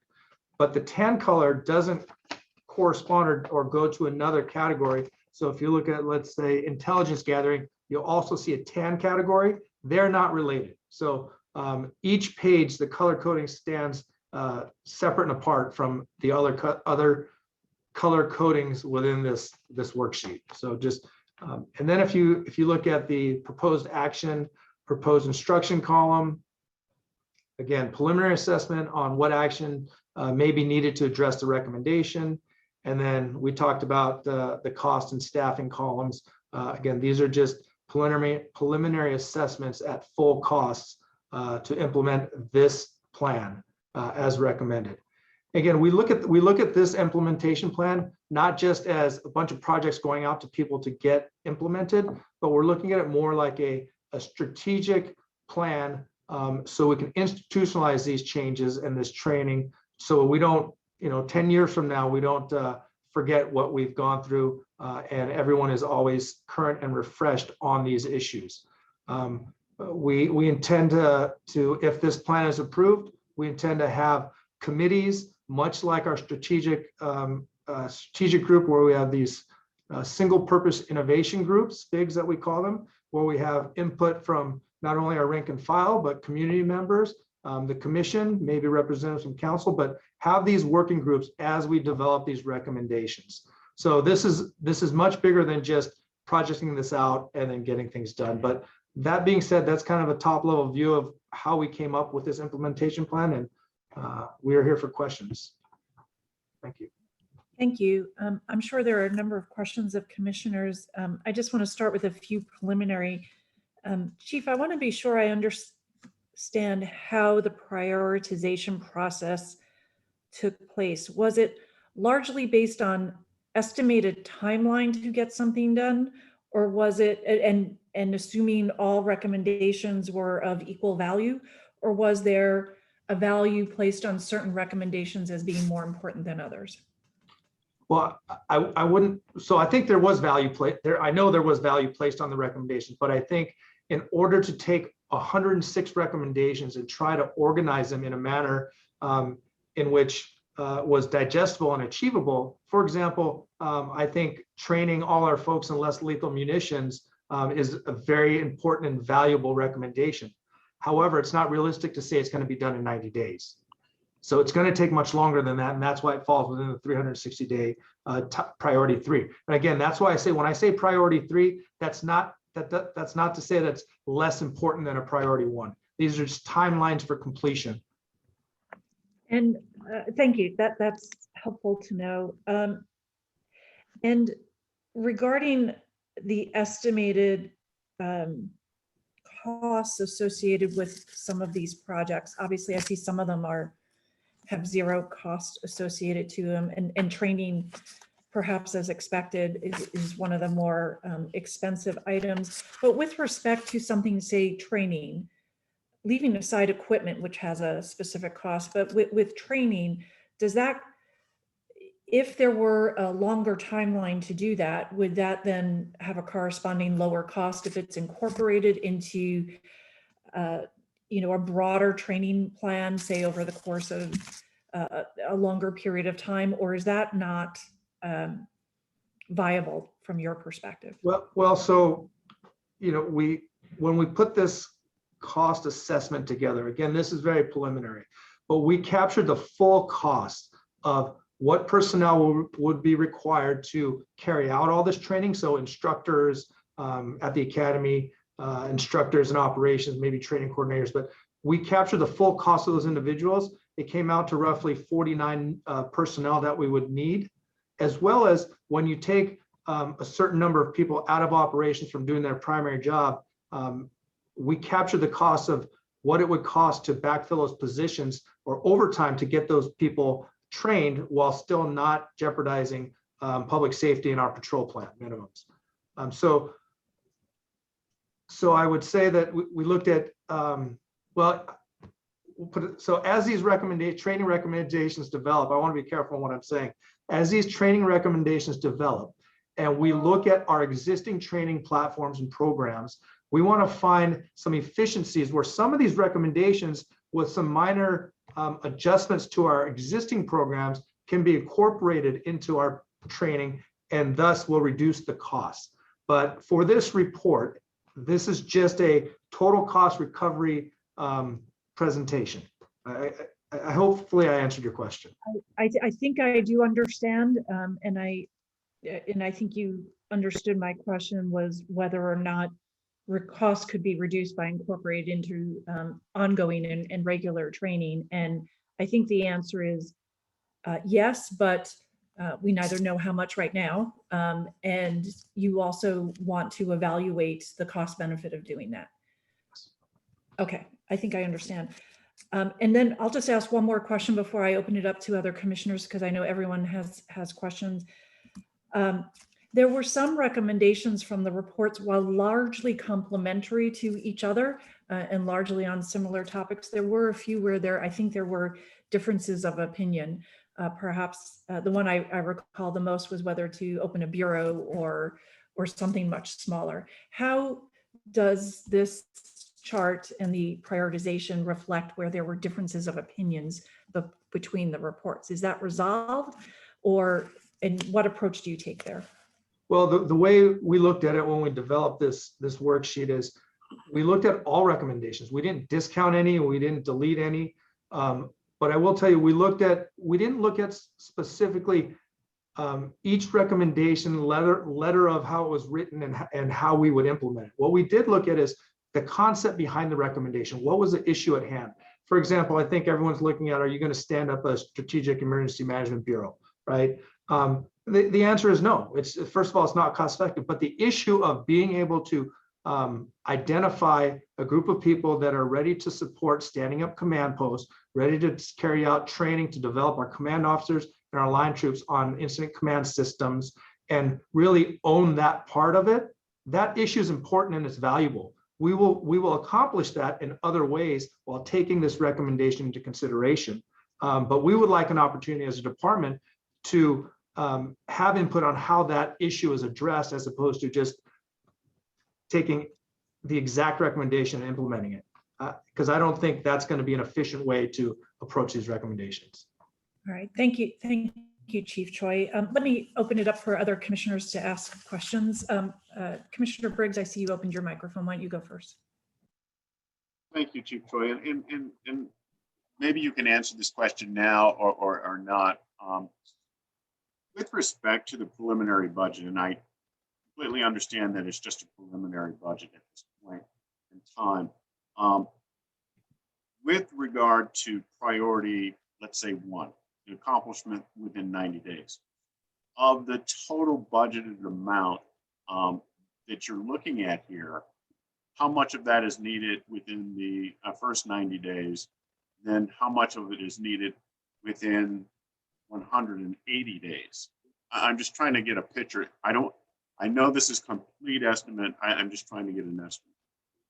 Well, Commissioner Briggs, so we haven't broken out the cost per priority. However, I will tell you, so the timeline for us is obviously wait to get approval and develop these recommendations more, or this implementation plan. And in that time, if there is direction to start to implement the 9 days, we will get working groups together and find these efficiencies to do what we can to get them done. Again, right in the middle of the budget cycle, and to say that there's money to do this, there isn't right now. But we will find efficiencies and ways to get these recommendations done if that's what the commission directs, and if that's the chief's decision as well. So I can't answer that. I can get it for you. It's basic math. We just haven't done that. I just don't know how valuable that would be at this point in time. The bulk of the monies is for the long term. The short term has very small incidental or no cost items. Thank you. Thank you, both. Anything further, Commissioner Briggs? No? Okay, thank you. Commissioner Soboroff, go ahead. I just have one question. How many of the recommendations in these 3 reports were either on the way, on our wish list, or in motion prior to the reports, and have been held up because of a lack of funding, and versus new ideas where these reports brought out new ideas, changed our level of priorities, modified what we were thinking about different areas. Well, so out of the 106 recommendations, although I don't have the exact number, I know there was a significant effort immediately after the civil unrest of the summer to start, looking at how we performed and what we're going to do. For example, modifying the mobile field force training, the number of officers. We looked at tools. We purchased shields for our officers, so we're not standing out there being pelted or targeted, and which will also help us reduce the need to confront these groups. So there's things that we implemented, our command and control issues. There's a number of things we implemented as we are going through this process. We weren't waiting for these reports to come out. As we identified issues, we as a department began addressing those issues. Chief, can you respond to that also? Yes, I think that there's a fundamental shift here that we believe we're being in these three evaluations, and really before the council and this commission, is to rethink the way we do training. And that is the bulk of the expense here. Is historically, the organization has, regardless of what the training obligation has been, is to take our existing staffing and to redirect them to training sessions, and that comes at a sacrifice or a deprivation of field deployment. When we look at training division itself, it has 100 fewer personnel working training bureau today than it did 5 years ago. And the reason for that is that in the last 5 years, our focus has been to put as many forward-facing police personnel as possible in building trust and building engagement in our community, while at the same time maintaining what I always consider as a robust training module. But without question, there's attributes in here, for instance, the operation of a field jail, that we've not dedicated an ongoing, persistent, and recurring manner, a series of training for personnel. We have not had an ongoing, persistent manner of training bus drivers so that we can operate on the rare occasion, but need to operate vans or buses. And so this is meant to signal that we hear you. We hear our critics. We hear those that observe and say, in American policing today, how can you not train from top to bottom on a recurring and ongoing basis? At the same time, there's some smaller items in there, much smaller items, that go to social media and public source monitoring that we have pursued and not been able to acquire over the years. Much smaller amounts, but we think it's appropriate at this time to say, you're right, the critics are correct. We should be monitoring social media feeds and see emerging threats and risks of people who are espousing violence, and yet our platform doesn't have those tools, and so therefore we're at the weakest link, if you will, as far as our intelligence analysis. Lastly, I do believe that in all of this, that we need to signal a fundamental shift in how we go about training, but we also must recognize in today's economics and the times that we're in, that the department's obligation is to do this efficiently.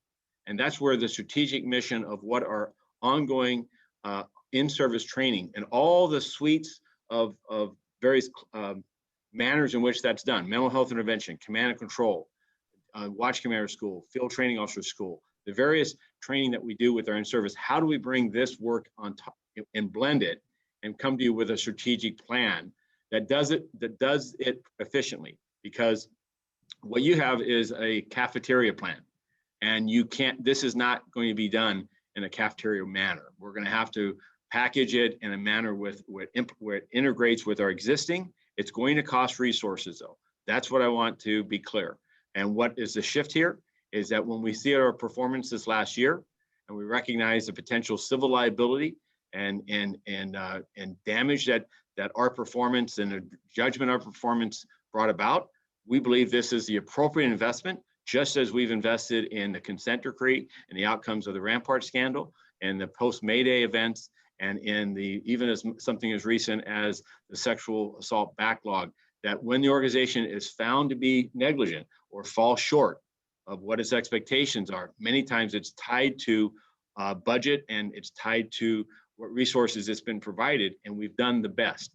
We need to reframe this and do the best by being properly invested in the issue of training of our existing personnel. I'll close by saying we have the best, in my view, state-of-the-art training for our recruit officers. This latest chapter, I believe, will make us the best in the sense of our in-service training for the whole police officer, not just management of crowds and crowd control techniques, but in the entire suite of what we expect officers to be engaged in policing today. Commissioner Soboroff, did that conclude your questions? Yeah, okay, very good. Commissioner Clanche, I see your mic's open. Yes, Go. thank you. Chief, I'm actually glad to hear that you are thinking about like the holistic training. We also got a report a couple of weeks ago on 3 other reports that we thought were really imperative in kind of moving the department forward, with some, checks on like things that we've completed and things that we still, are hoping to address. So I guess what I would want to see, and I guess this is for Deputy Chief Choi's and Director Rhodes, is how can I look at this matrix and see where we can leverage or build on top of other priorities that we are working on or want to work on, so that we're not doing this in silos. And I know, Chief, you just mentioned how this could be added to other training. So for me, that's important that we don't just shift to like, okay, let's focus on this because this is kind of the matter at hand, versus taking this on with some of our other priorities when it comes to training, like de-escalation efforts and things like that.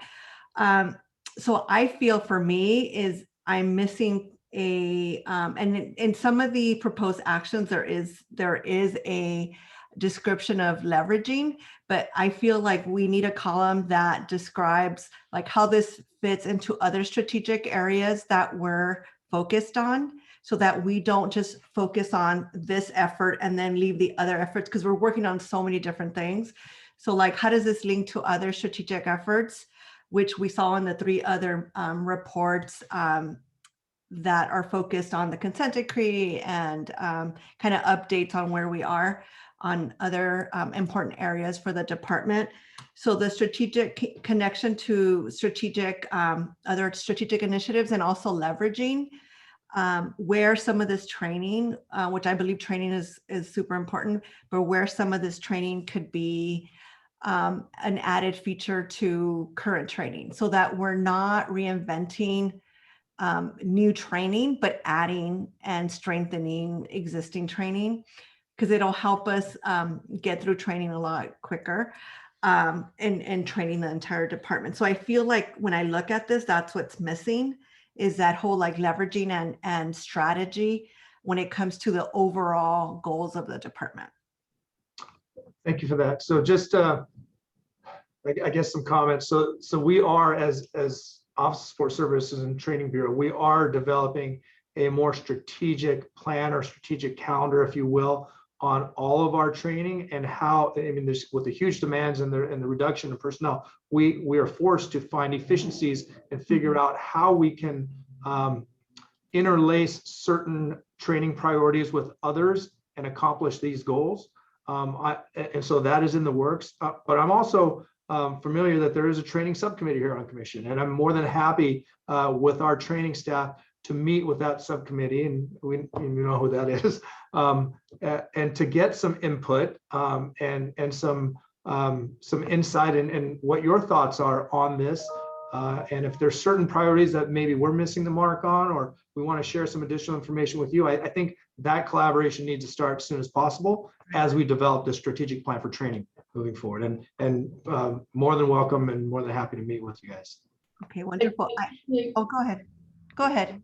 Sorry, Commissioner Kalanche. I just wanted to pick up on your thoughtful statements and tell you that this, as we said, this is an initial just melding of the 3 after action reports, and that has gone to our overall strategic plan committee, and we're making it part of the overall department strategic plan, so that hopefully you can see the path forward involving, you know, what we have in terms of history and where we are going forward, and melding and combining these recommendations into the overall picture. Okay, so that we don't duplicate also our efforts, right? So where we can meet one goal by, you know, or several goals through one of these initiatives, right? That's kind of what I'm looking at. Not just efficiencies and saving money, but efficiencies and meeting goals of the department while focusing on this as well. Okay. I will just comment, perhaps Commissioner Kalanche and Chief Choi. I think the entire commission would benefit from hearing about the training objectives and strategies, and if we could get that scheduled ideally next week, so that all the commissioners can keep that in mind as we continue to evaluate your draft report. It would be helpful. I understand next week may be a bit soon, but we can talk about that with Mr. Tiefenk and try and get that scheduled ideally before this matter comes back to the commission, so that everybody's the benefit of that information. Commissioner Kalanche, I'm sorry, did I interrupt your questioning, ma'am? Go ahead. No, but I do have an additional follow-up question. Please go ahead.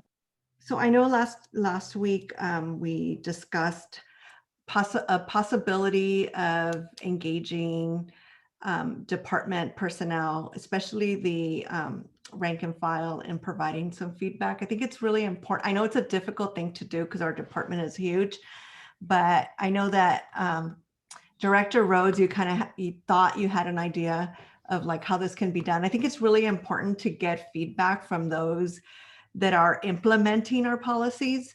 But I know it's difficult. It's a difficult task. So I was just wondering if you thought of ways that we can get some feedback on the how we either the report or how the rank and file officers who are out there during these protests, what they felt or what they feel are good ways to improve how we do our work. And I know it's difficult, but I wanted to pick your brain to see if you came up with some ideas of like how to get some feedback.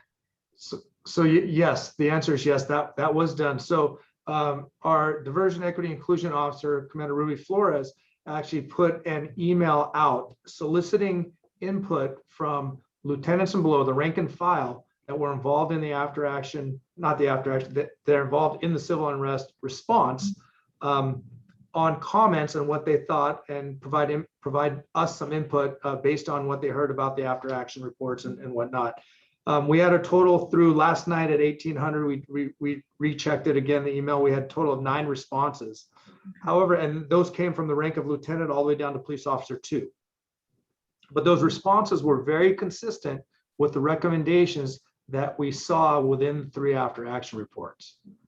Coordination, communication, leadership, those were the common themes that we saw in their responses. So hopefully that answers your question. Yes, I'm glad that this email went out. I'm kind of disappointed that we got 9 responses. So maybe thinking about for the future ways to get this get more participation from rank and file. Your I would just, I'm sorry, Chief. Your patience on this, I would ask for, as OSS begins assembling the strategic plan, it is our intention to use area training coordinators and to do outreach engagement, just as we did with our strategic planning initiatives, where we have those that were willing to step in to actually participate in planning and the actual development. We have a lot of development work in front of us here. It's not just go out and build a wall. There is training and design of training in the concepts. We've got the 4 corners, but the actual execution of how it's done, we do look to rely upon more grassroots and more of a wider section. This will not be, and Chief Choi and I spoke about this will not be a solution from the 10th floor, nor will it be a solution solely from those in Training Bureau that have in their mind the philosophy of how exactly it will be done. We want to engage our people in a manner that is productive. For instance, when we provide crowd management and crowd control, or we provide command control, do we train as a group, as an entire command, or do we have segments of it? Those types of structuring of the actual execution is what is going to take a little more time, because it does involve, it should involve the participation of a broader group of the organization. Perfect. I think Director Rhodes, were you going to add something?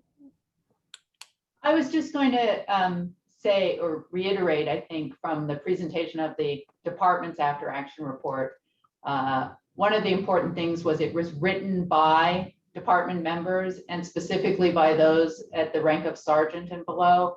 And there was a concerted effort to reach out to people of all ranks and personnel of all ranks, sworn and civilian. And while those aren't individually called out in the report, or there's no attribution, the desire was to make it a systemic and report for the overall picture. But I did want to let you know, Commissioner, that it wasn't as if we forgot to reach out to ranks. So.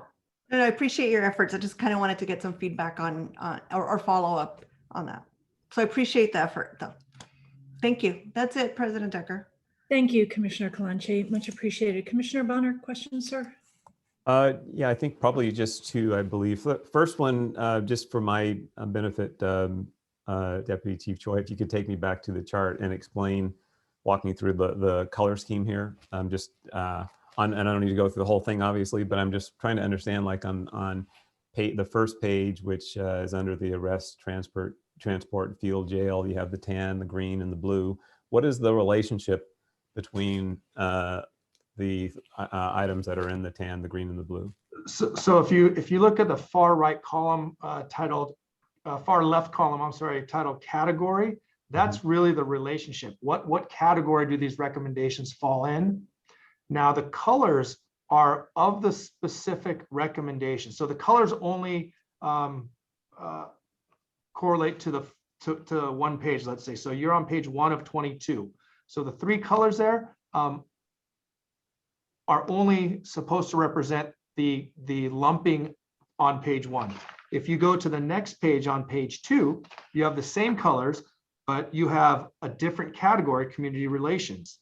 So there is no correlation between page 1 and page 2 regarding the color. Is that what you're referring to? No. So I'm just staying on page 1. So I'm just having difficulty getting off page 1 first. And again, I'm asking all of these in that left-hand corner, they all say arrest, transport, field, jail. That's the same, that's across the top. So that's what I'm still understanding. Why are some in blue? Why are some in green? Why are some tan? So they're going to be separate projects. So in page 1, you're going to have 3 separate projects. So the color represents the lumping as a project. That's what it is? Yes. That's the color is telling me. Okay. So like, yes, if you look at the tan on page 1 on the tan, there's 2 recommendations under one category, but it's still one project. Got it. The green and the blue, it's 1 recommendation, but 1 project, a 1-for-1. Got it. Okay. And then, so then the broader question is, if I'm understanding this correctly, why does the initial plan as presented assume full implementation of all of the 106? I know you've already done 2, so let's say 104. But why does it assume that it almost assumes if there had been 112 recommendations, we'd have 112 recommendations in the implementation plan. Had there been 50, you'd have a plan around 50. What is the thinking around assuming that all of these recommendations warrant being included in any such plan?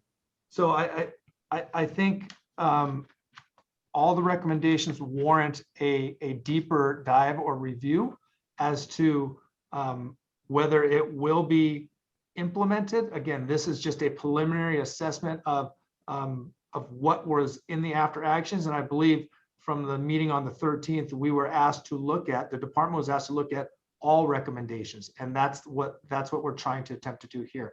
It doesn't mean necessarily that we're going to implement, if we go down the road and the group, a task force or a committee gets together and says this recommendation is not going to be either achievable or it doesn't help us in what we're trying to accomplish, then we may not discount it. We may bring that up as something we're not going to move forward on that portion of this project. So what all these recommendations do warrant is a deeper look to see if we're going to move forward or not on them. Again, this is just a preliminary look at all the recommendations. The exercise was not to identify what we are going to do and what we are not going to do. That's not how we looked at it. So I appreciate that, and I think also I may have myself misunderstood the original request, which I understood to include a request of the department identify the points of agreement and disagreement between the three reports. Because that effort needs to occur, at least as one goes through this exercise. It seems to me that, and in part because there are some cases where there's a finding that's in one report but not in the others, and one doesn't know whether that's because those that did not include the finding don't agree with it or not, or they just didn't look at the same things, or there's cases where they all may have a similar finding but different recommendation, I assume, something like that. So that strikes me as a heavy lift to expect that that we would do in this format, at least. And maybe I should ask that as a question. Is it the department's assumption or desire that the commission would be making those determinations as to which things should go in the plan, or is the department now or we're planning to undertake some effort, I think that you were alluding to a moment ago, which is to make some recommendations as to those that you deem to be important to include? Well, I think, quite frankly, we need first some collaboration on how we're going to move forward on this implementation plan. But yes, this is not just a document waiting in limbo to be approved. There are issues identified in the after actions that we are continually addressing, like for example, the less lethal stuff. We've already decided to implement a manipulations test or check in our qualifications for the 40 millimeter. So we are moving things forward. However, once the implementation plan is formally approved by the commission, then we can start taking what we are currently doing and setting them in place in alignment with this plan. So I guess I don't want to call it a collaboration, but the commission provides the oversight, on policy, direction, training, those types of things. But we are not sitting and waiting for an approval. We are moving forward on issues that are going to benefit the department and the public. Yeah, I would just say I think that I mean, a couple of points. One is just from my standpoint, without knowing even anymore, I just say it's unlikely that you would have a situation where somebody presents X number of recommendations and boom, that's what gets adopted. So just on the face of it, let's just make sure that there is an expectation that there will be some effort to speak more directly to those that, whether it's level to priority or effectiveness, whatever it is, but just let's not let that linger too soon or too long, that everything that's recommended is on the table and moving towards implementation.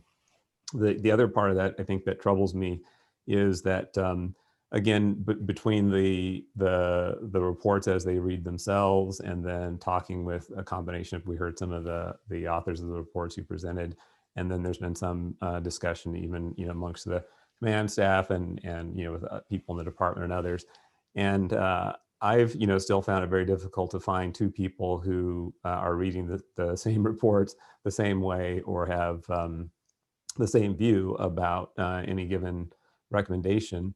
And so that's, again, in that situation, normally what you would expect or desire is a longer process for those who if you had something to say, you made the recommendation, you should defend it and explain it and let others question you on it and so on and so forth. That's clearly not where we're headed, but I'm just pointing out the difficulty of just taking kind of these reports. You had a bunch of recommendations, and now we're going to, without much more discussion, deliberation, or analysis, start formalizing and implementing them into policy. To me, that's a very steep climb.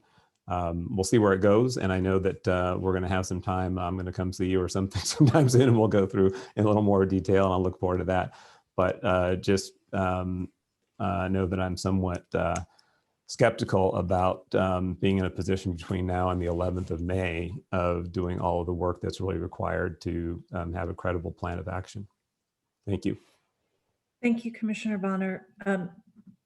And I'd like to follow up, Chief Choi, on a few items Commissioner Bonner brought up, because I want to be sure we're on the same page of what this is and what it isn't. And I ask these questions largely because I'm not sure that we're on the same page, or that I completely understand the direction. But from the question and answers, what I understand, but please correct me if I'm wrong, is that what you're working on and proposing is almost, but again, I'm not trying to put words in your mouth, sir, okay? But it's a plan to evaluate whether the recommendations are practical and feasible to implement.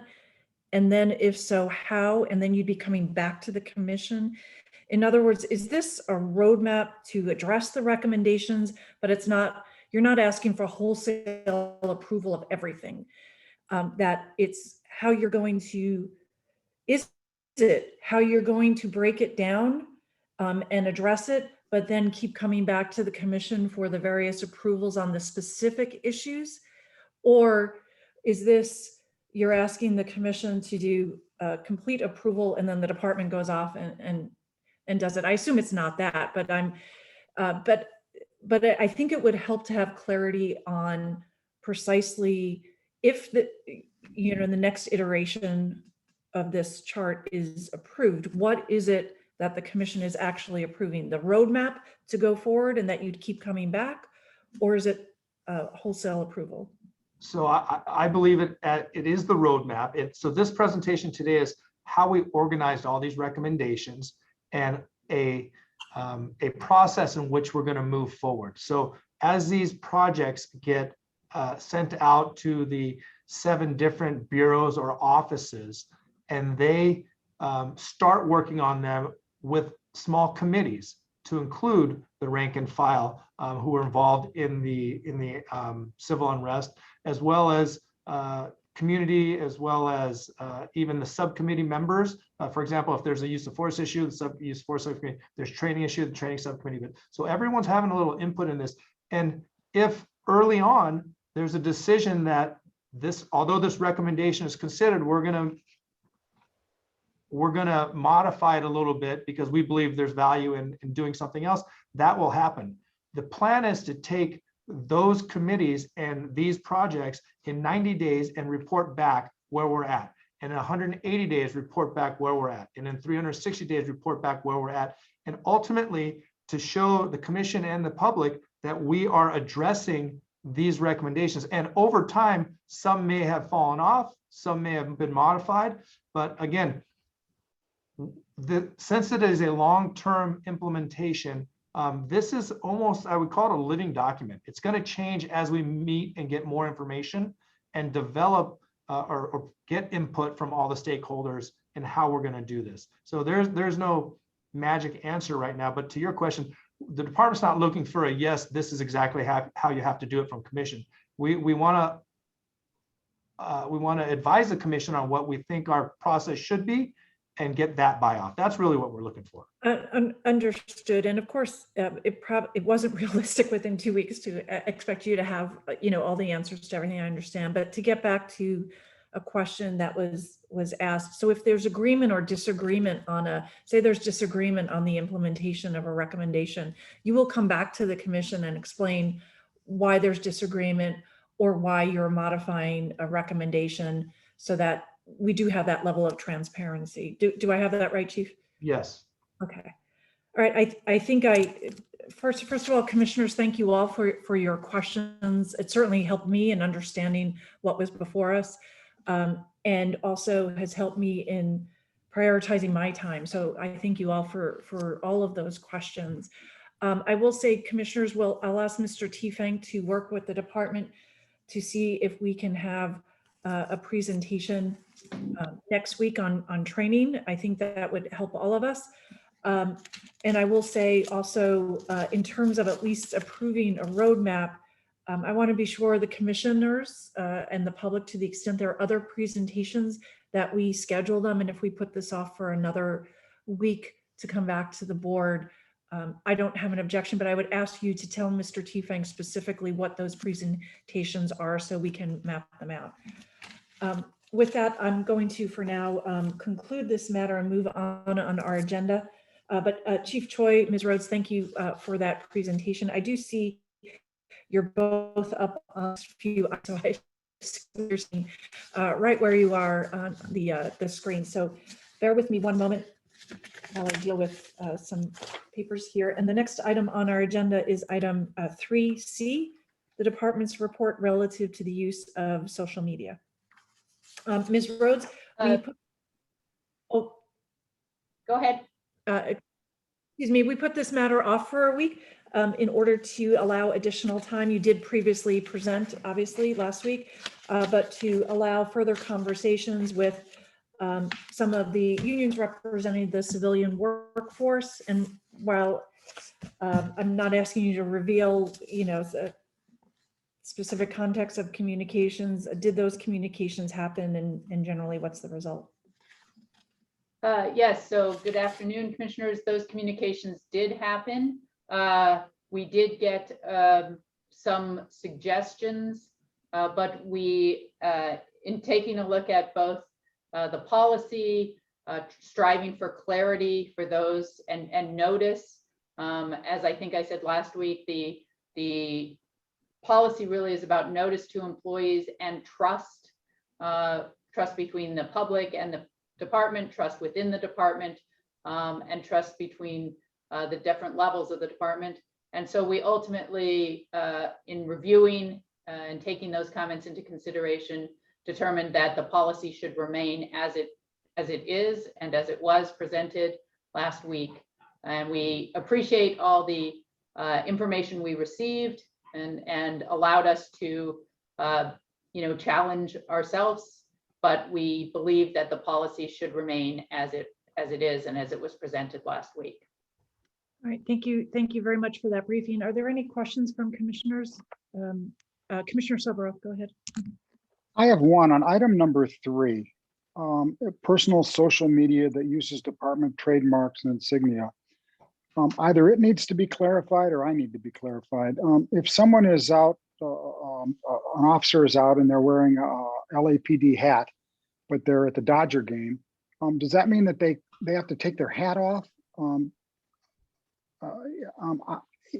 Or can you not be you're at your child's graduation and you happen to be in full uniform? Does that mean you can't do social media on that? It seems like it, unless I'm misreading this. This was really about people who are using it in some other way, not just out socially, but to profit or otherwise using it to advance. So will you just read it once? I mean, I'm not asking you to read it now, but just clarify, just try and clarify it so it doesn't. So Commissioner, it needs to be clarified. Yeah, Chief. You touched 2 issues. One is wearing LAPD attired, like as you said, a baseball cap in a personal capacity as a spectator at a sport. There's no governance of that, except that if your conduct at that sporting event were to discredit the organization, then that's where it may come to be known. Wearing a uniform at your child's a school event is actually something that we govern with an outside policy that has to be reviewed and approved on a case-by-case basis. So wearing a full uniform in off-duty capacity is something that is governed outside of the social media.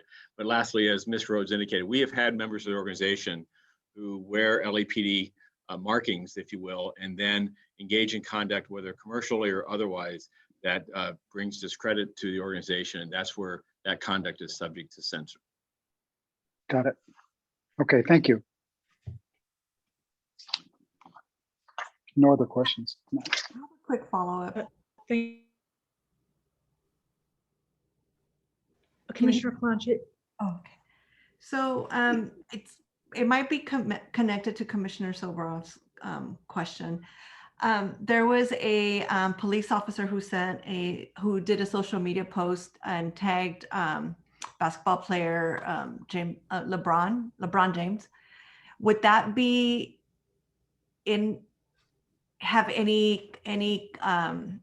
create any conflict with this policy? Just kind of, those things happen. So I'm just wondering would that be in conflict with any of these policies? It's not in conflict with the policy, but it's subject to the policy. Okay. So depending on what he would post, right? Yes. Okay. That's it. Thank you, Commissioner. Any further questions? Commissioner Briggs? I have one question. Ms. Rhodes, can you give us an example of what some of the comments were that you received from the union, since they asked us to give them time? I would like to know what, you know, what some of their comments were, so that that can be a part of our considerations. Sure. The comments were that if you'll look at page 2, under the first paragraph under prohibited uses of social media, one of the comments was that if personnel are represented by a union, they may have appellate rights.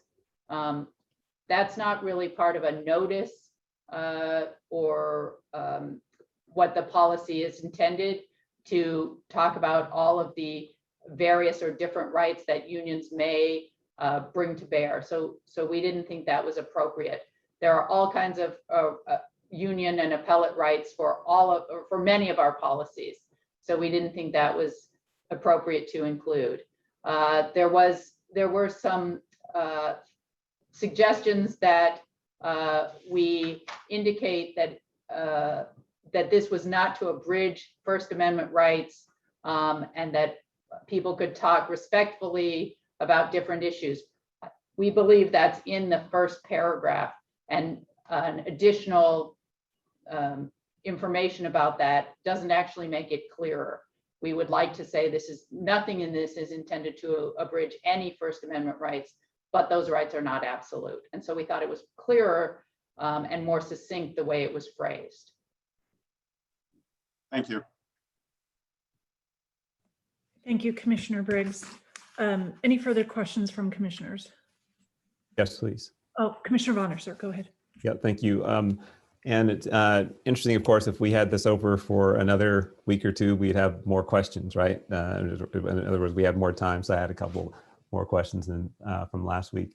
And I'm looking at this is on page 2, Ms. Rhodes, of the document, and under the heading that says Department Personnel Responsibilities, there's at the end of that paragraph, it indicates that if the department becomes aware of words or conduct that violate policies or stated core values of the department, disciplinary action will be initiated. And then a few lines later, there's almost the same statement, although it says if the department becomes aware of words or conducts that violate policy or values, disciplinary action may be initiated and may result in discipline, etc. So can you just, and maybe I'm misreading this or something, but just clarify one. One appears to make it sound as if there's some information that's uncovered automatically results in some form of discipline.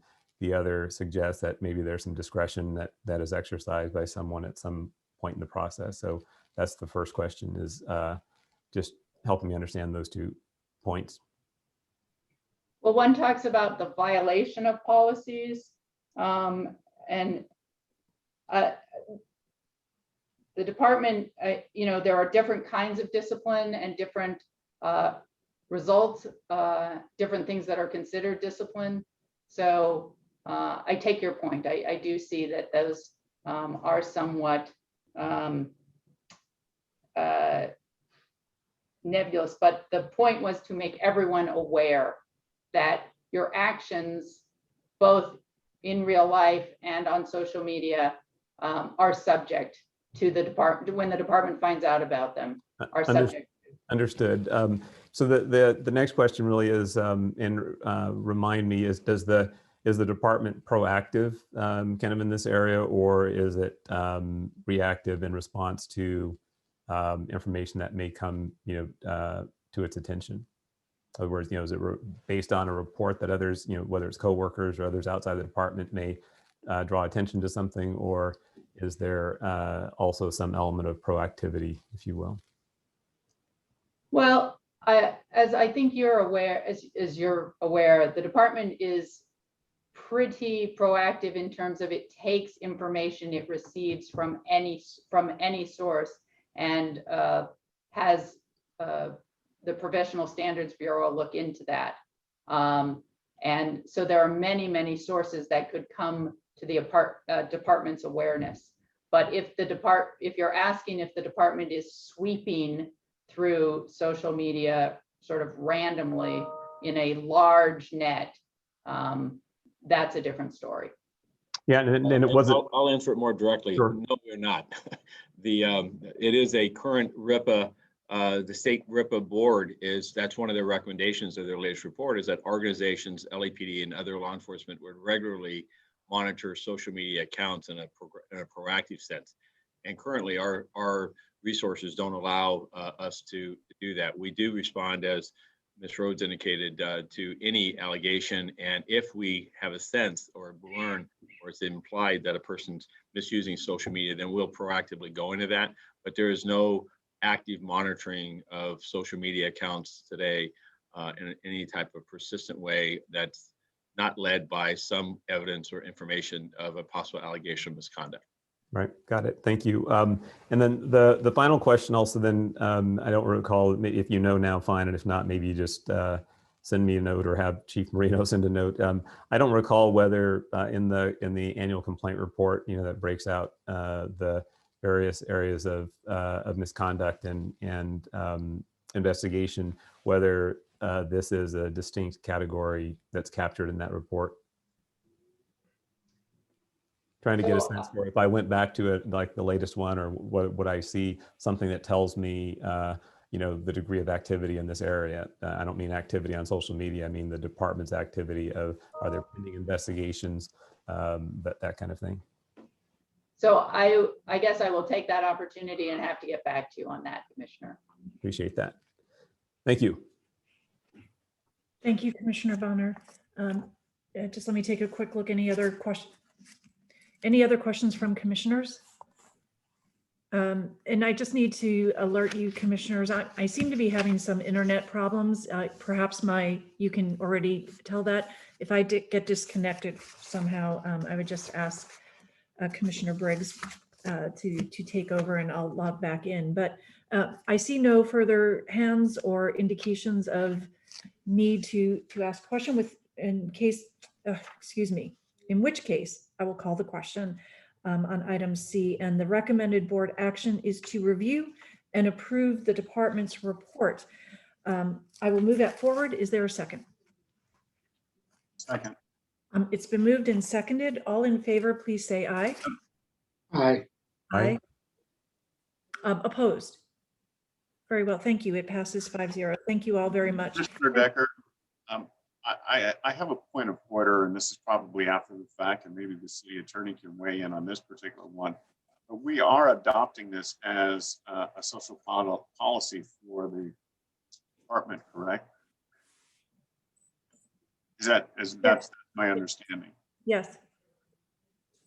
Just as a point of order, do we simply review and approve these, and then, or do we not adopt them as well? I defer to the city attorney or yourself on that issue. Why don't I ask the city attorney or Mr. Teefank in terms of process? Whoever would like to address that. City attorney, there you go, sir. So if the report is on it, one of the recommendations in the report is to adopt the policy, then approving the report does the same thing. But we can move separately, or you can add that to the motion. So if it's your opinion that the approval of the adoption that's in the report is it, I just wanted to make sure that we were doing it properly, since this is a policy that's going to go forward for the department. Right. If it's made clear in the report that that is what's being requested, then the approval of the report has the same effect. Thank you. All right, thank you all very much. Thank you, Mr. City Attorney. I see members of the commission that Chief Choi is going to be presenting on items E and F, and since he's already present, unless there's an objection, I'll move to E and F before we get to the Inspector General's report, just so he can consider himself completed on the at least the open session items. And unless there's an objection, very well.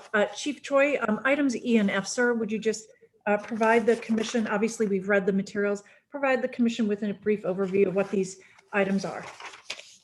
Sure. Okay, so for the animal shootings, this special order, essentially it just revises our department manual section as it's related to animal shootings. And it allows for officers now, when an animal is critically injured, to be able to it gives them a process or a procedure that allows them to ultimately, if practicable and feasible, to take this animal to a veterinary hospital for emergency treatment. Prior to this, our policy prohibited any transport. So that was problematic when the owner was not able to transport or refused to transport. So this resolves that concern in the field. It also allows for the department to reimburse whatever clinic treats a dog up to $500 if this were to occur for medical treatment. I will tell you, looking back, like in the last 5 years, I think there was one time where we physically transported an animal that we shot. So this is not a common occurrence. This is a process in place that allows an officer to do what we feel they should be able to do in a situation if it should arise. That's really what this special order does.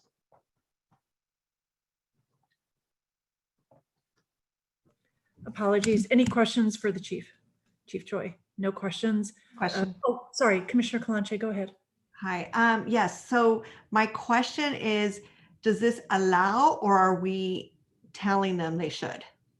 No, so there's a process. So the first, if the owner is present and is able to transport and wants to transport, then we will allow the owner to transport. If the owner cannot transport, or let's say they're in custody or they refuse to transport, then we will call animal services to do the transport. If animal services has a long delay or is not able to respond, then the officer can transport.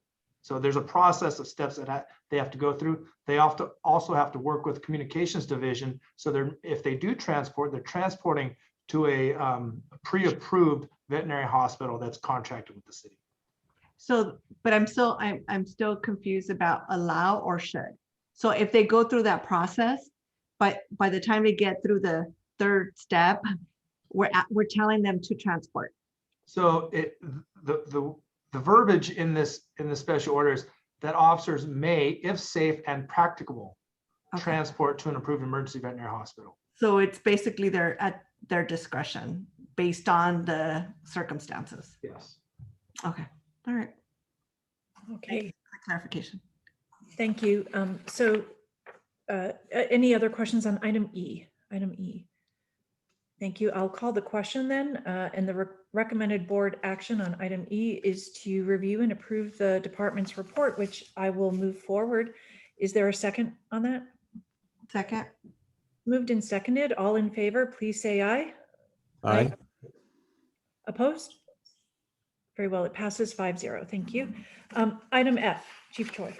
Okay, so this special order revises our non-categorical use of force reporting as it relates specifically to department canines. So just for clarification, this has nothing to do with the categorical use of force. Those reporting requirements for serious bodily injury, hospitalization, or death, none of that changes. FID will roll out and handle those investigations. So when you have a tactical deployment or a search that's being done by a canine, and there is a bite or a contact that occurs, then that will be reported now as a non-categorical use of force. Before it was investigated and looked at and documented on an incident report through the canine supervisor, but now it'll fall in line with the rest of our non-categorical use of force reporting. And just for clarification, we also split up a bite versus contact. So prior to this, a canine contact would be considered a bite or other contact from a canine. So we split those up. A bite is a bite. A contact is when a department canine makes forcible contact with a person other than a bite that results in complained of pain or visible injury. So we've clarified and defined that. And then the last part of it is the handler will now receive a finding just like they would in any other use of force report. And that's kind of it in a nutshell. And again, prior to this, they were not considered non-categorical use of forces. And so this is just putting this particular event in line with our regular use of force policy for non-cats. Thank you, Chief Choi. Questions from the commission? Commissioner Briggs, sorry. Go ahead. Troy, just so that I have clarification, what is forceful contact by the canine that's not a bite that would cause injury? I mean, is it knocking the person over and the person banging their head? Is that what you're? That's exactly what it is. Yes. Okay, thank you. Any other questions from commissioners? Oh, go ahead, Commissioner Kalanche, please. Deputy Chief, quick question. Is it, or in your opinion, do you think this would limit the officers who would want to be a canine handler? I don't believe so, and here's why. This policy or this special order went to a meet and confer with the league. Canine handlers, including the supervisor, Canine 1, was involved in the development of this and input, so they are satisfied as we are with this change. So I don't think it's going to impact their ability or their desire to use their canine as a tool. Okay. That's it. Thank you. Thank you, Commissioner. Further questions? I see none. Okay, in which case I will move the matter forward. The recommended board action is to review and approve the department's report. It's been moved. Is it seconded? Second. It's moved and seconded. All in favor, please say aye. Aye. Aye. Opposed? Very good. It passes 5-0. Thank you. Thank you, Chief Choi. Appreciate that. And also thank you to the Inspector General's office for waiting to be called. With that, I will call up item D, which is the Inspector General's report relative to the implementation of de-escalation concepts and training. Mr. Inspector General, and to your, I believe your staff members who are joining us. Yes, thank you very much, Commissioner. And joining me today for the presentation of this report is Assistant Inspector General Django Sibley and Police Special Investigator Lisa Redoubt, who really led this project. Beginning back in 2016 and inclusive of guidance and approvals from this commission, the department began to implement the concepts and practices of de-escalation into its training, its directives, and its policies. We wanted to take a look back now to see how has that implementation gone, and then in specific cases, in a sample of specific cases, how are officers in particular incidents adhering to those principles and those concepts as far as de-escalation goes.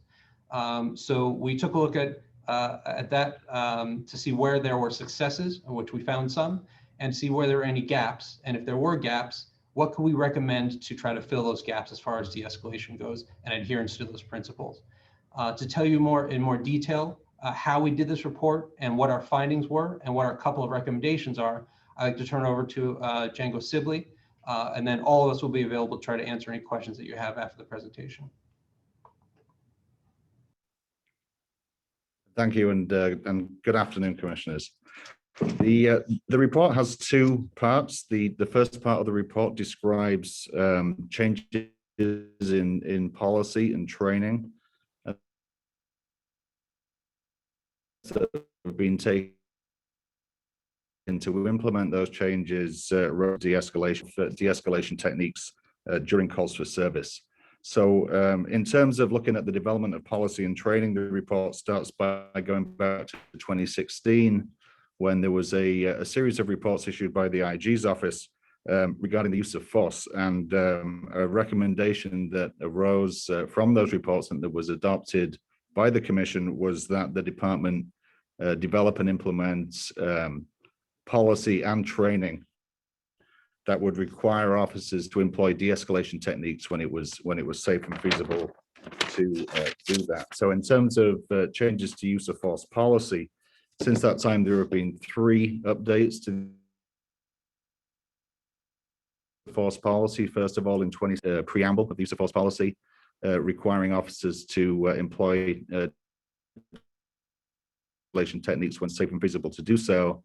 And that policy has been updated twice more since then, once in 2019 and again in 2020. You need to take off your background. The current policy, the 2020 policy, has the expectation to de-escalate both in the preamble and in the body of the policy, and the feasibility of employing de-escalation techniques is in fact now one of the factors that's used to determine reasonableness, both in cases of lethal force and in use of force that is other than lethal. Now, back to October 2016, the department introduced or developed and began to implement de-escalation training. The terms of that training are defined in the Tactical De-escalation Techniques training document, a copy of which is provided with the report. So the department defines de-escalation in that training as follows. So tactical de-escalation involves the use of techniques to reduce the intensity of an encounter with a suspect and enable an officer to have additional options to gain voluntary compliance or mitigate the need to use a higher level of force while maintaining control of the situation. Tactical de-escalation does not require that an officer compromise his or her safety or increase the risk of physical harm to the public. De-escalation techniques should only be used when it's safe and prudent to do so. The department's model of de-escalation training is based on a set of techniques that are summarized using the PATROL acronym. The components of that model are as follows. There's planning, assessment, time, redeployment and/or containment, other resources and lines of communication, and those terms are given more definition in the training document that I just referenced. Now, while that training that was developed and provided to officers creates the basis for de-escalation training, there have been, in addition to that, been many other department training programs that incorporate elements of de-escalation or that reinforce that original de-escalation training. New and revised training that's notable among those would include the department's training on command and control, tactical disengagement, excited delirium, and weapons other than firearms. It's also a prominent feature of the use of force update trainings that have been provided in recent years, and also in the integrating communication, de-escalation, and crowd control training that's been provided more recently. In addition to those new and revised training programs, the department has used both online and roll call training to provide additional training on de-escalation on a regular basis to our officers. De-escalation is now part of academy training. It's part of the police science and leadership program. It's featured in FTO training, field training officer training, mental health intervention training, and also in the force options simulator training that officers are provided with. So there's and it's also referenced in other training as well, but those are a number of training programs where de-escalation is a significant component of the training. Moving on to equipment, since that time, the department's increased its deployment of less lethal tools in the field, most notably with the expansion of the 40mm lethal projectile program, and also regarding calls involving people with mental illness, and also calls involving suspects armed with edged weapons. And those protocols include the dispatch of a supervisor to such calls, and also in the case of edged weapons, the dispatch of a unit that's equipped with either a beanbag or a 40mm less lethal launcher. Another step that's been taken in terms of the implementation is that in all cases now of categorical use of force and of non-categorical use of force, the department conducts an evaluation of the involved officers' compliance with de-escalation training. And all promotional exams now include questions regarding de-escalation. So that's a brief summary, but it goes to indicate the variety of steps that have been taken in terms of implementation since the introduction of this training in 2016. The second portion of the report is a performance audit that looked at a sample of cases where officers responded to emergency calls for service and evaluated the officers' adherence to that de-escalation training during their responses to those incidents.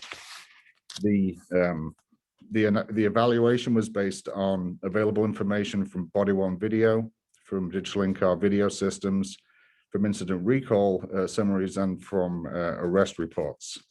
The sample included 70 cases. 32 of those included a report that a person was armed with a weapon.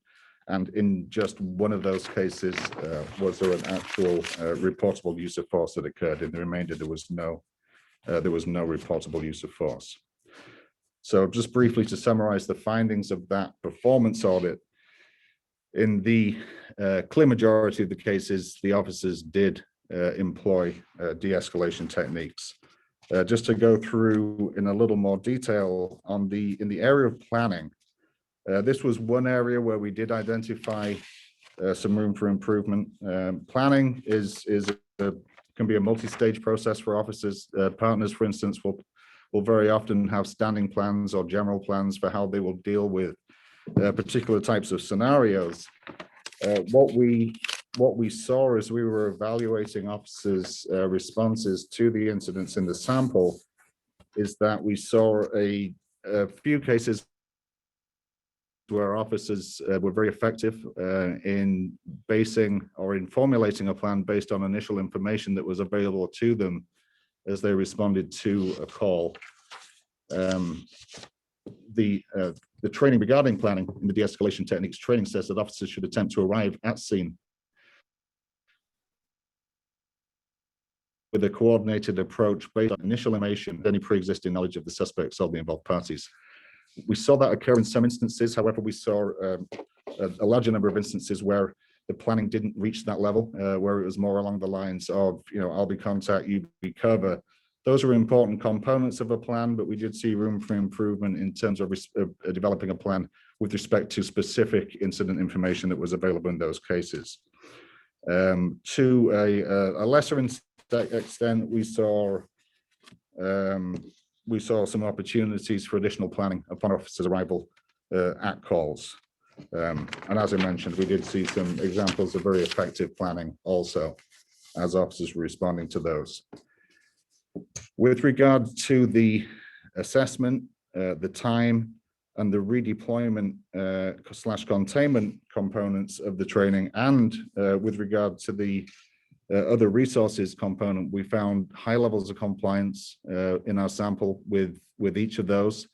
There were instances where there was room for improvement, but in the great majority of cases, the officers did perform in accordance with the training or with regards to those components of the training. And as it relates to lines of communication, let me move this closer so I don't become blurred. This was a notable area of strength that we identified in the audit. In particular, we didn't identify any cases where the manner in which the officers engaged with members of the public was inconsistent with the principles of de-escalation. We saw our officers being persuasive, being empathetic, and being firm when necessary, but in all cases, professional, respectful, and communicating with the public in a manner that was consistent with the objectives of de-escalation. We did see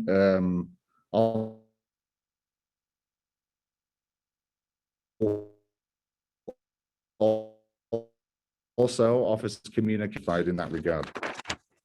So, in summary, as indicated in the report, the department's undertaken considerable steps to implement the policy and training relative to de-escalation, although we do see some need for improvement with respect to the particular aspects of planning that I described. So in that connection, we just have two recommendations that we make in this report. The first is that the department should emphasize in all applicable in-service training the expectation that officers should attempt to devise and verbally communicate a plan while they're responding to a call for service, as well as they're on scene, and as they learn additional information about the circumstances of the incident.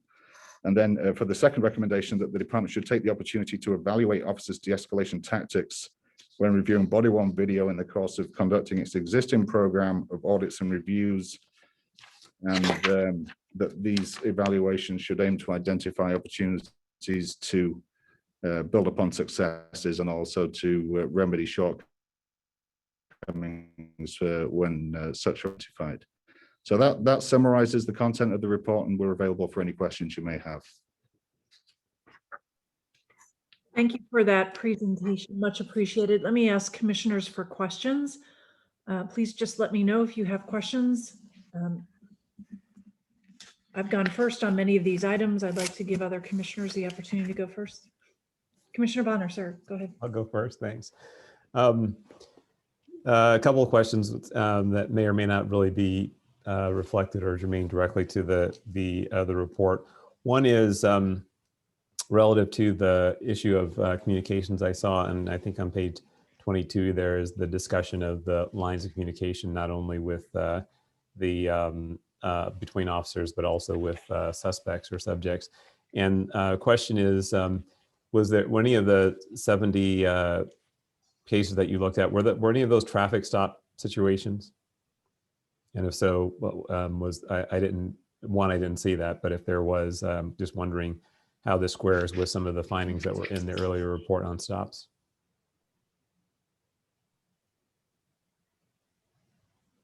Yeah, Commissioner, none of these cases were traffic stops. They were all emergency calls for service, so it did not include any traffic stops. And is that by design? And I don't mean, I don't want to read anything into that other than the fact that you might have made that judgment to focus, that was the area of focus.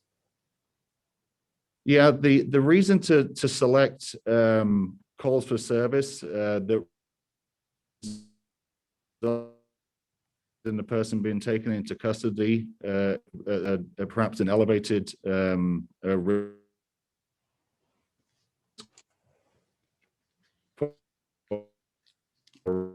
missing the benefit of about half of your brilliance. Yeah, your internet connectivity is very weak. I'm not sure if there are multiple people in the same room connected, but we can't hear you at all. I'll try to field that, and I apologize for our internet issues. And Django, if you're able to hear me, I'm not sure if it'll help, but maybe if you unblur your background, if that's possible, sometimes that assists a little bit with connectivity. Okay, can you hear me now? Yes. Yes.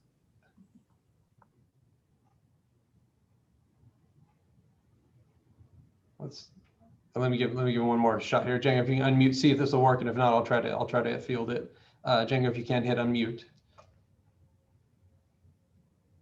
Yes, we're back. Okay. Great.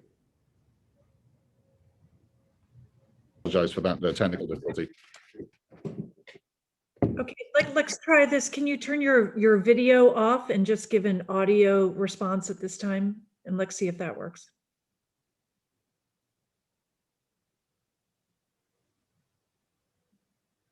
Yes. And does that help? Well, let's give it a try. We're going to join the Inspector General in his office so that we can all be on the same. That might be best. Thank you. All right, we'll give this one more try, and certainly understand sometimes the internet connectivity is not what we all hope it would be. Thank you. Thank you for your patience. I'm glad they're close by. I'm going to turn the camera over to them now. Very good. Thank you.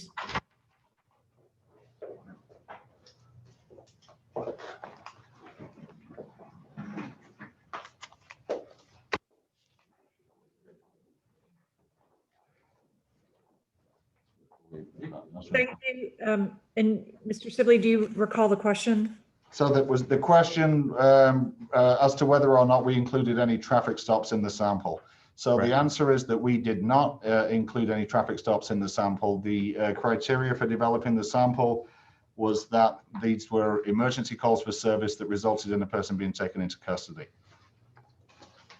Okay, appreciate that. The other question that I had, and I'm not sure the best way to formulate it, so all help would be welcome here. But what I'm reflecting on is a couple of recent situations, and I think one of them the chief might have mentioned this morning. This was situations where you have the use of both, in this case, the 40 millimeter, so a less lethal, and a firearm.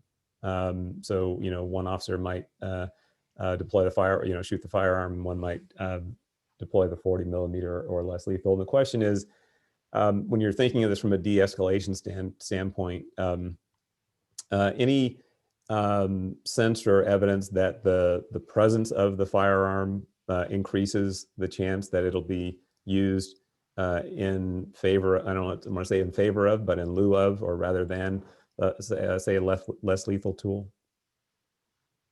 I'm just, again, thinking of these situations where I think we're going to probably hear one today, with these situations where you had both weapons, fired. And the question just is, is there any sign in this review or elsewhere that one officer's got a gun, one's got less lethal? And I know in a fast, evolving situation, you can't necessarily make a concerted decision which one you might use, but does the presence of both of those in any of these situations seem to impact the opportunity for de-escalation? Well, I think it's, first of all, that, yeah, we don't have any of those types of situations that were covered in the sample that was used for this audit. So beyond that, having less lethal available alongside lethal force options would be an important component of de-escalation, such that officers have the ability to employ a less lethal means of resolving an incident as opposed to a lethal means should that opportunity present itself. So in that regard, having both lethal and less lethal options deployed in a potential lethal force situation would be consistent with and a component of de-escalation training.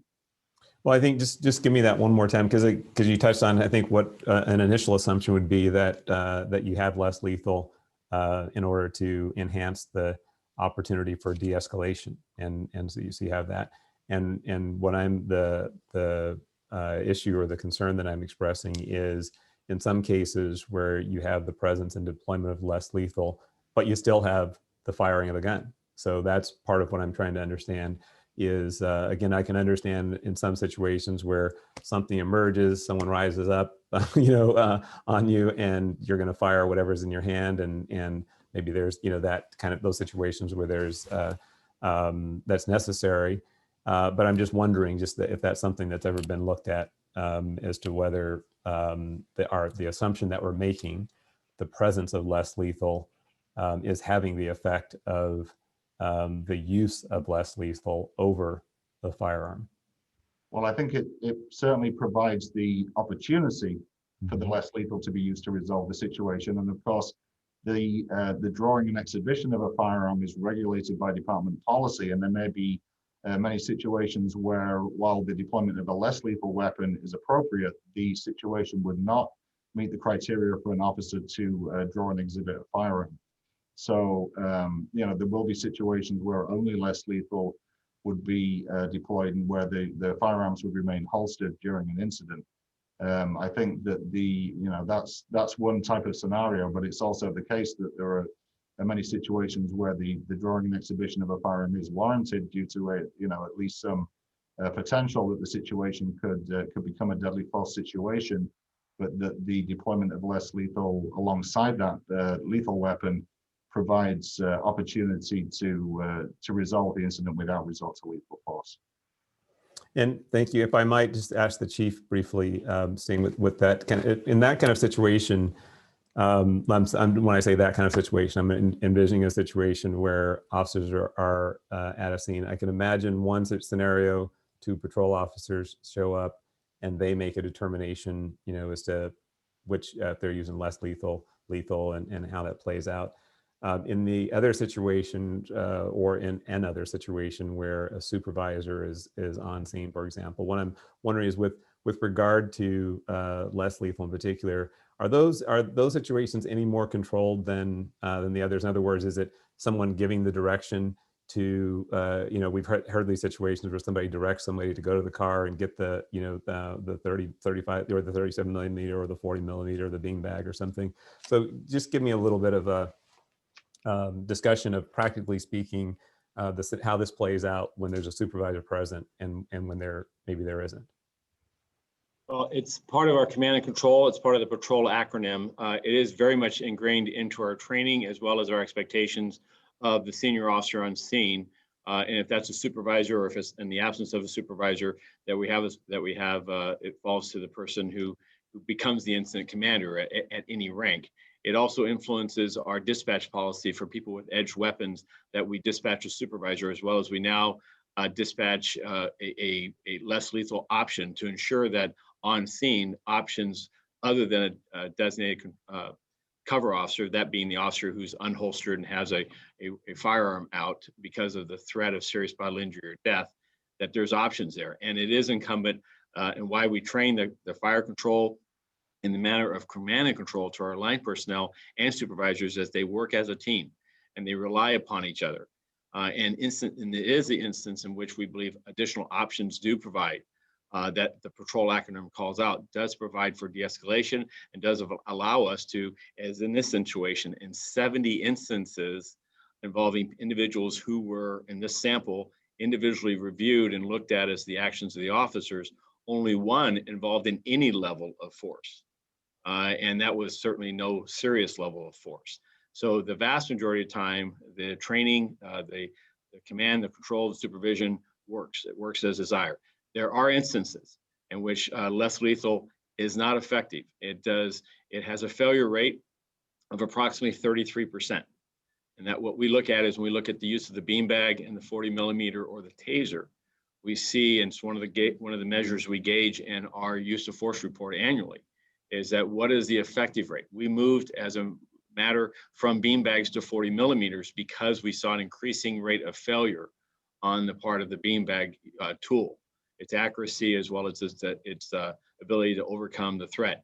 With that, our goal is that less lethals would be effective 100% of the time, and not the officer not faced with a peril of serious bodily injury or death and having to resort to deadly force. There are instances where you said, lastly, that the circumstances are such that it's simultaneous. Both officers are there. One is holding a less lethal. One is holding a designated control cover officer, has a firearm. What we evaluate in that instance is that the officer uses that deadly force. Was he or she justified? Was it reasonable? Was it necessary? Was it a last resort?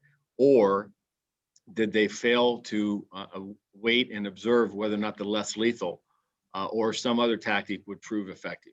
And that is, of course, my recommendation. The studies, the intensiveness of the use of force investigation, the use of force board evaluates those factors specifically.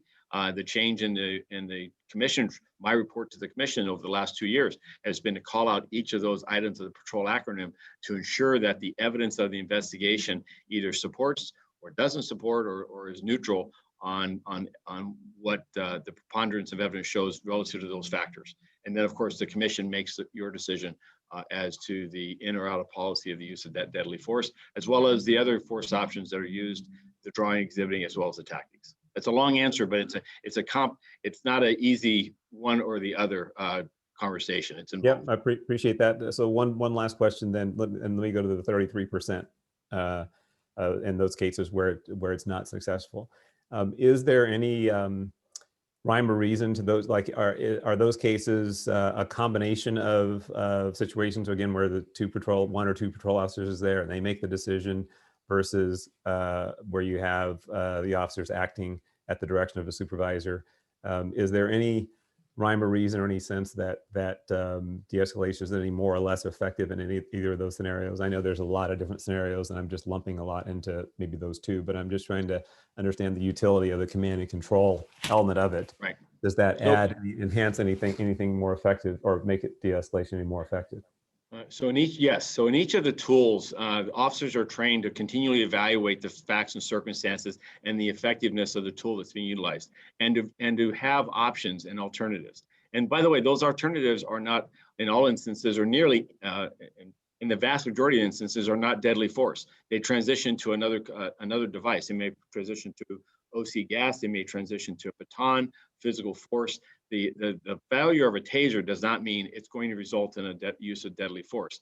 The officers are continually told and to evaluate the use and work as a team, and incident commander, whether that be a supervisor or the senior officer there, is meant to call the ball. They're meant to use your words, direct the types of force being used. It's what the value of this inspection goes to the Inspector General, looking at the evidence. Were those actions taken? Were they verbalized? Could we see evidence of it? It's something we work on regularly, and in the debriefing of instances talk about.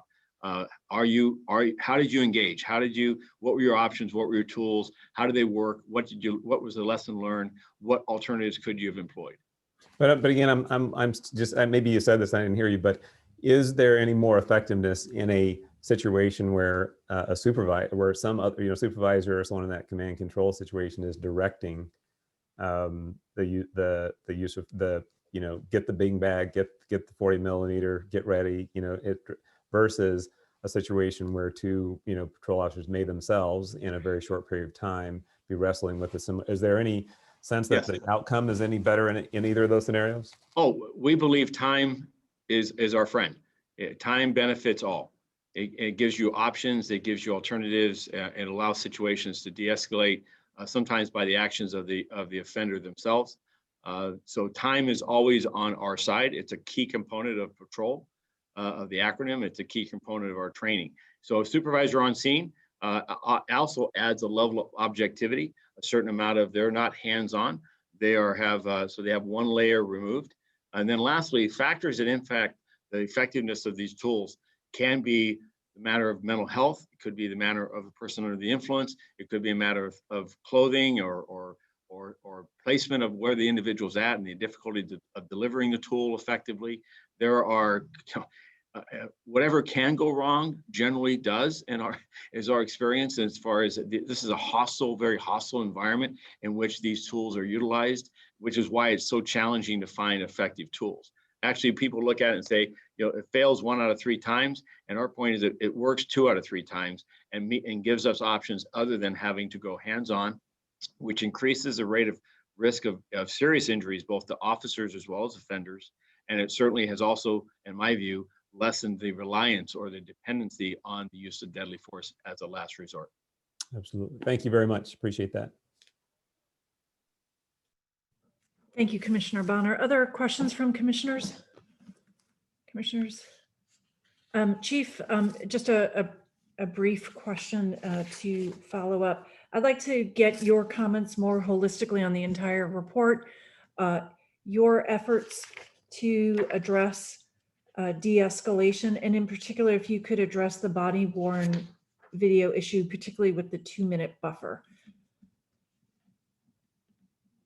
So we note that this was a snapshot of data from August of 2019. So this is nearly, it's 18, 20 months old.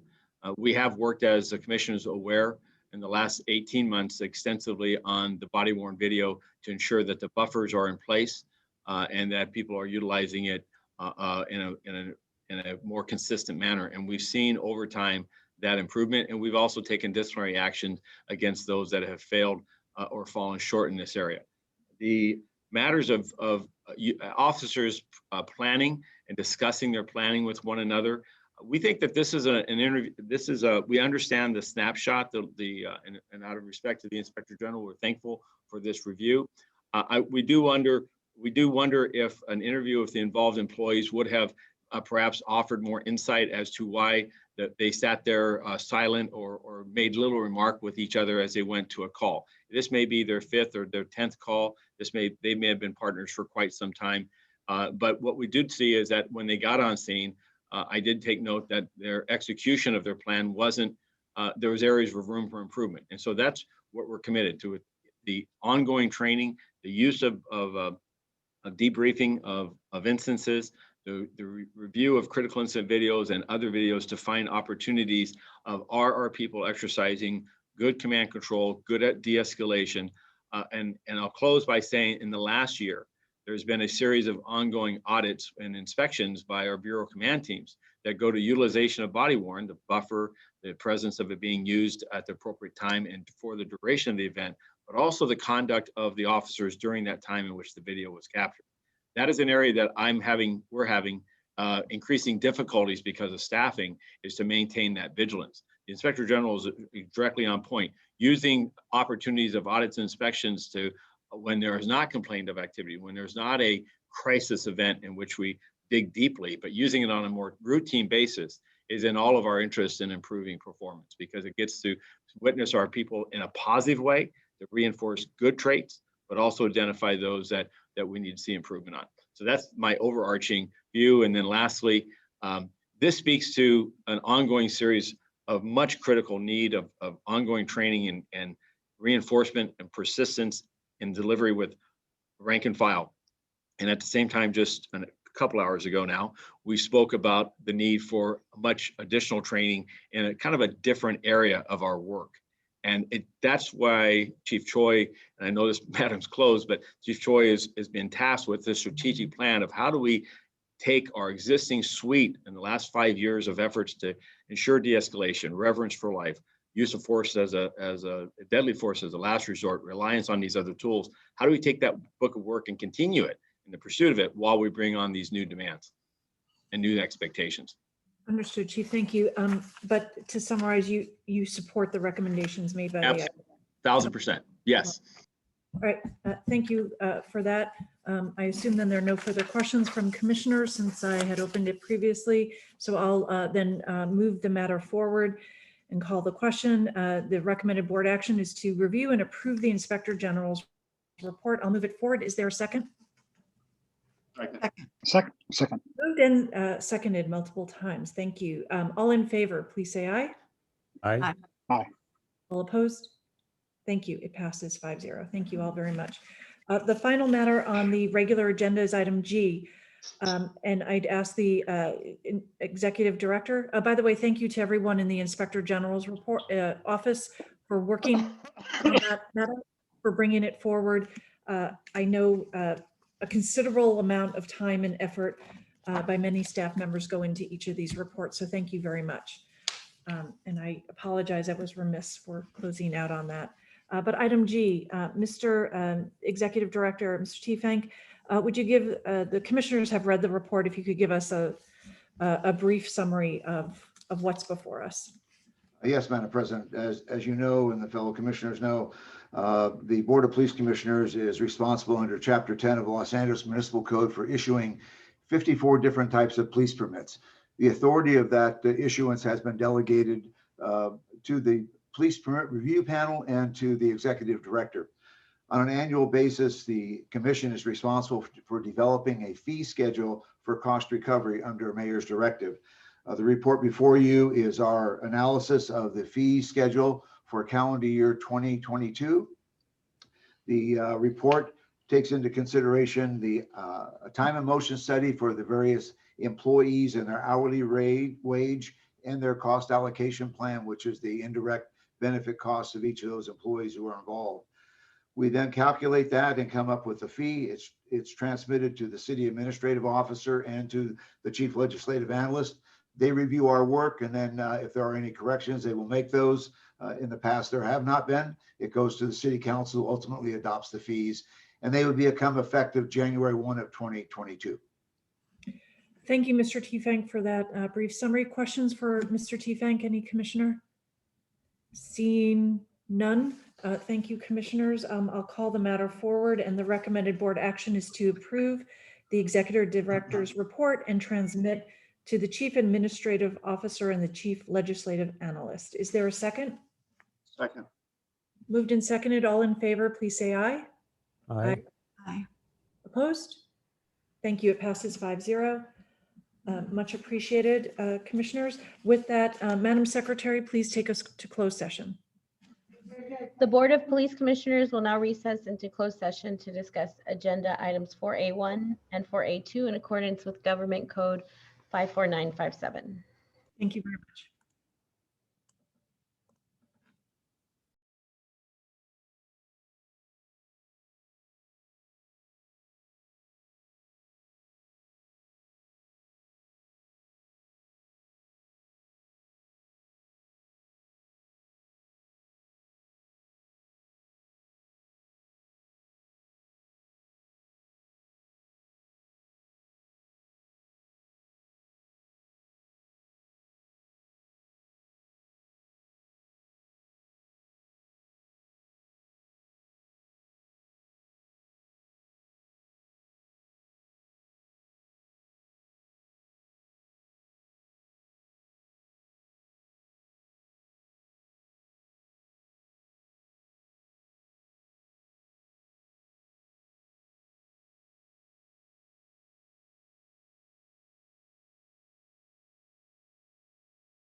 I'm going to give commissioners a few moments. It looks like shortly we'll have all commissioners logged in.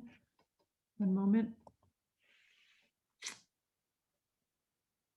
I'll give Commissioner Kalanche a moment. Looks like she's logged in. There we go. We have all 5 commissioners back. Mr. Tiefenk, are you ready to do a readout of the closed session? Yes, Madam President. Please do. Commission has concluded its work in closed session as to item 4A1 OIS 022-20. The commission unanimously on a 5-0 vote adopted the recommendations of the chief of police, which were tactics, administrative disapproval, 1 police officer 2, tactical debrief, 1 police officer 2.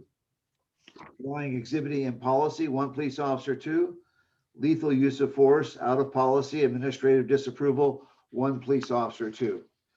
As relates to item 4A2, law enforcement related injury 029-20, commission unanimously adopted on a 5-0 vote the chief of police recommendations, which are tactics, tactical debrief, 2 police officer 3s, less lethal use of force in policy, 2 police officer 3s. That concludes the report out. Thank you, Mr. Tiefenk. I will move that we adjourn today's meeting. Is there a second, please? Second. It's moved and seconded. All in favor, please say aye. Aye. Opposed? That passes 5-0. We will stand adjourned until our next scheduled board meeting. Thank you all very much. Thank you. you.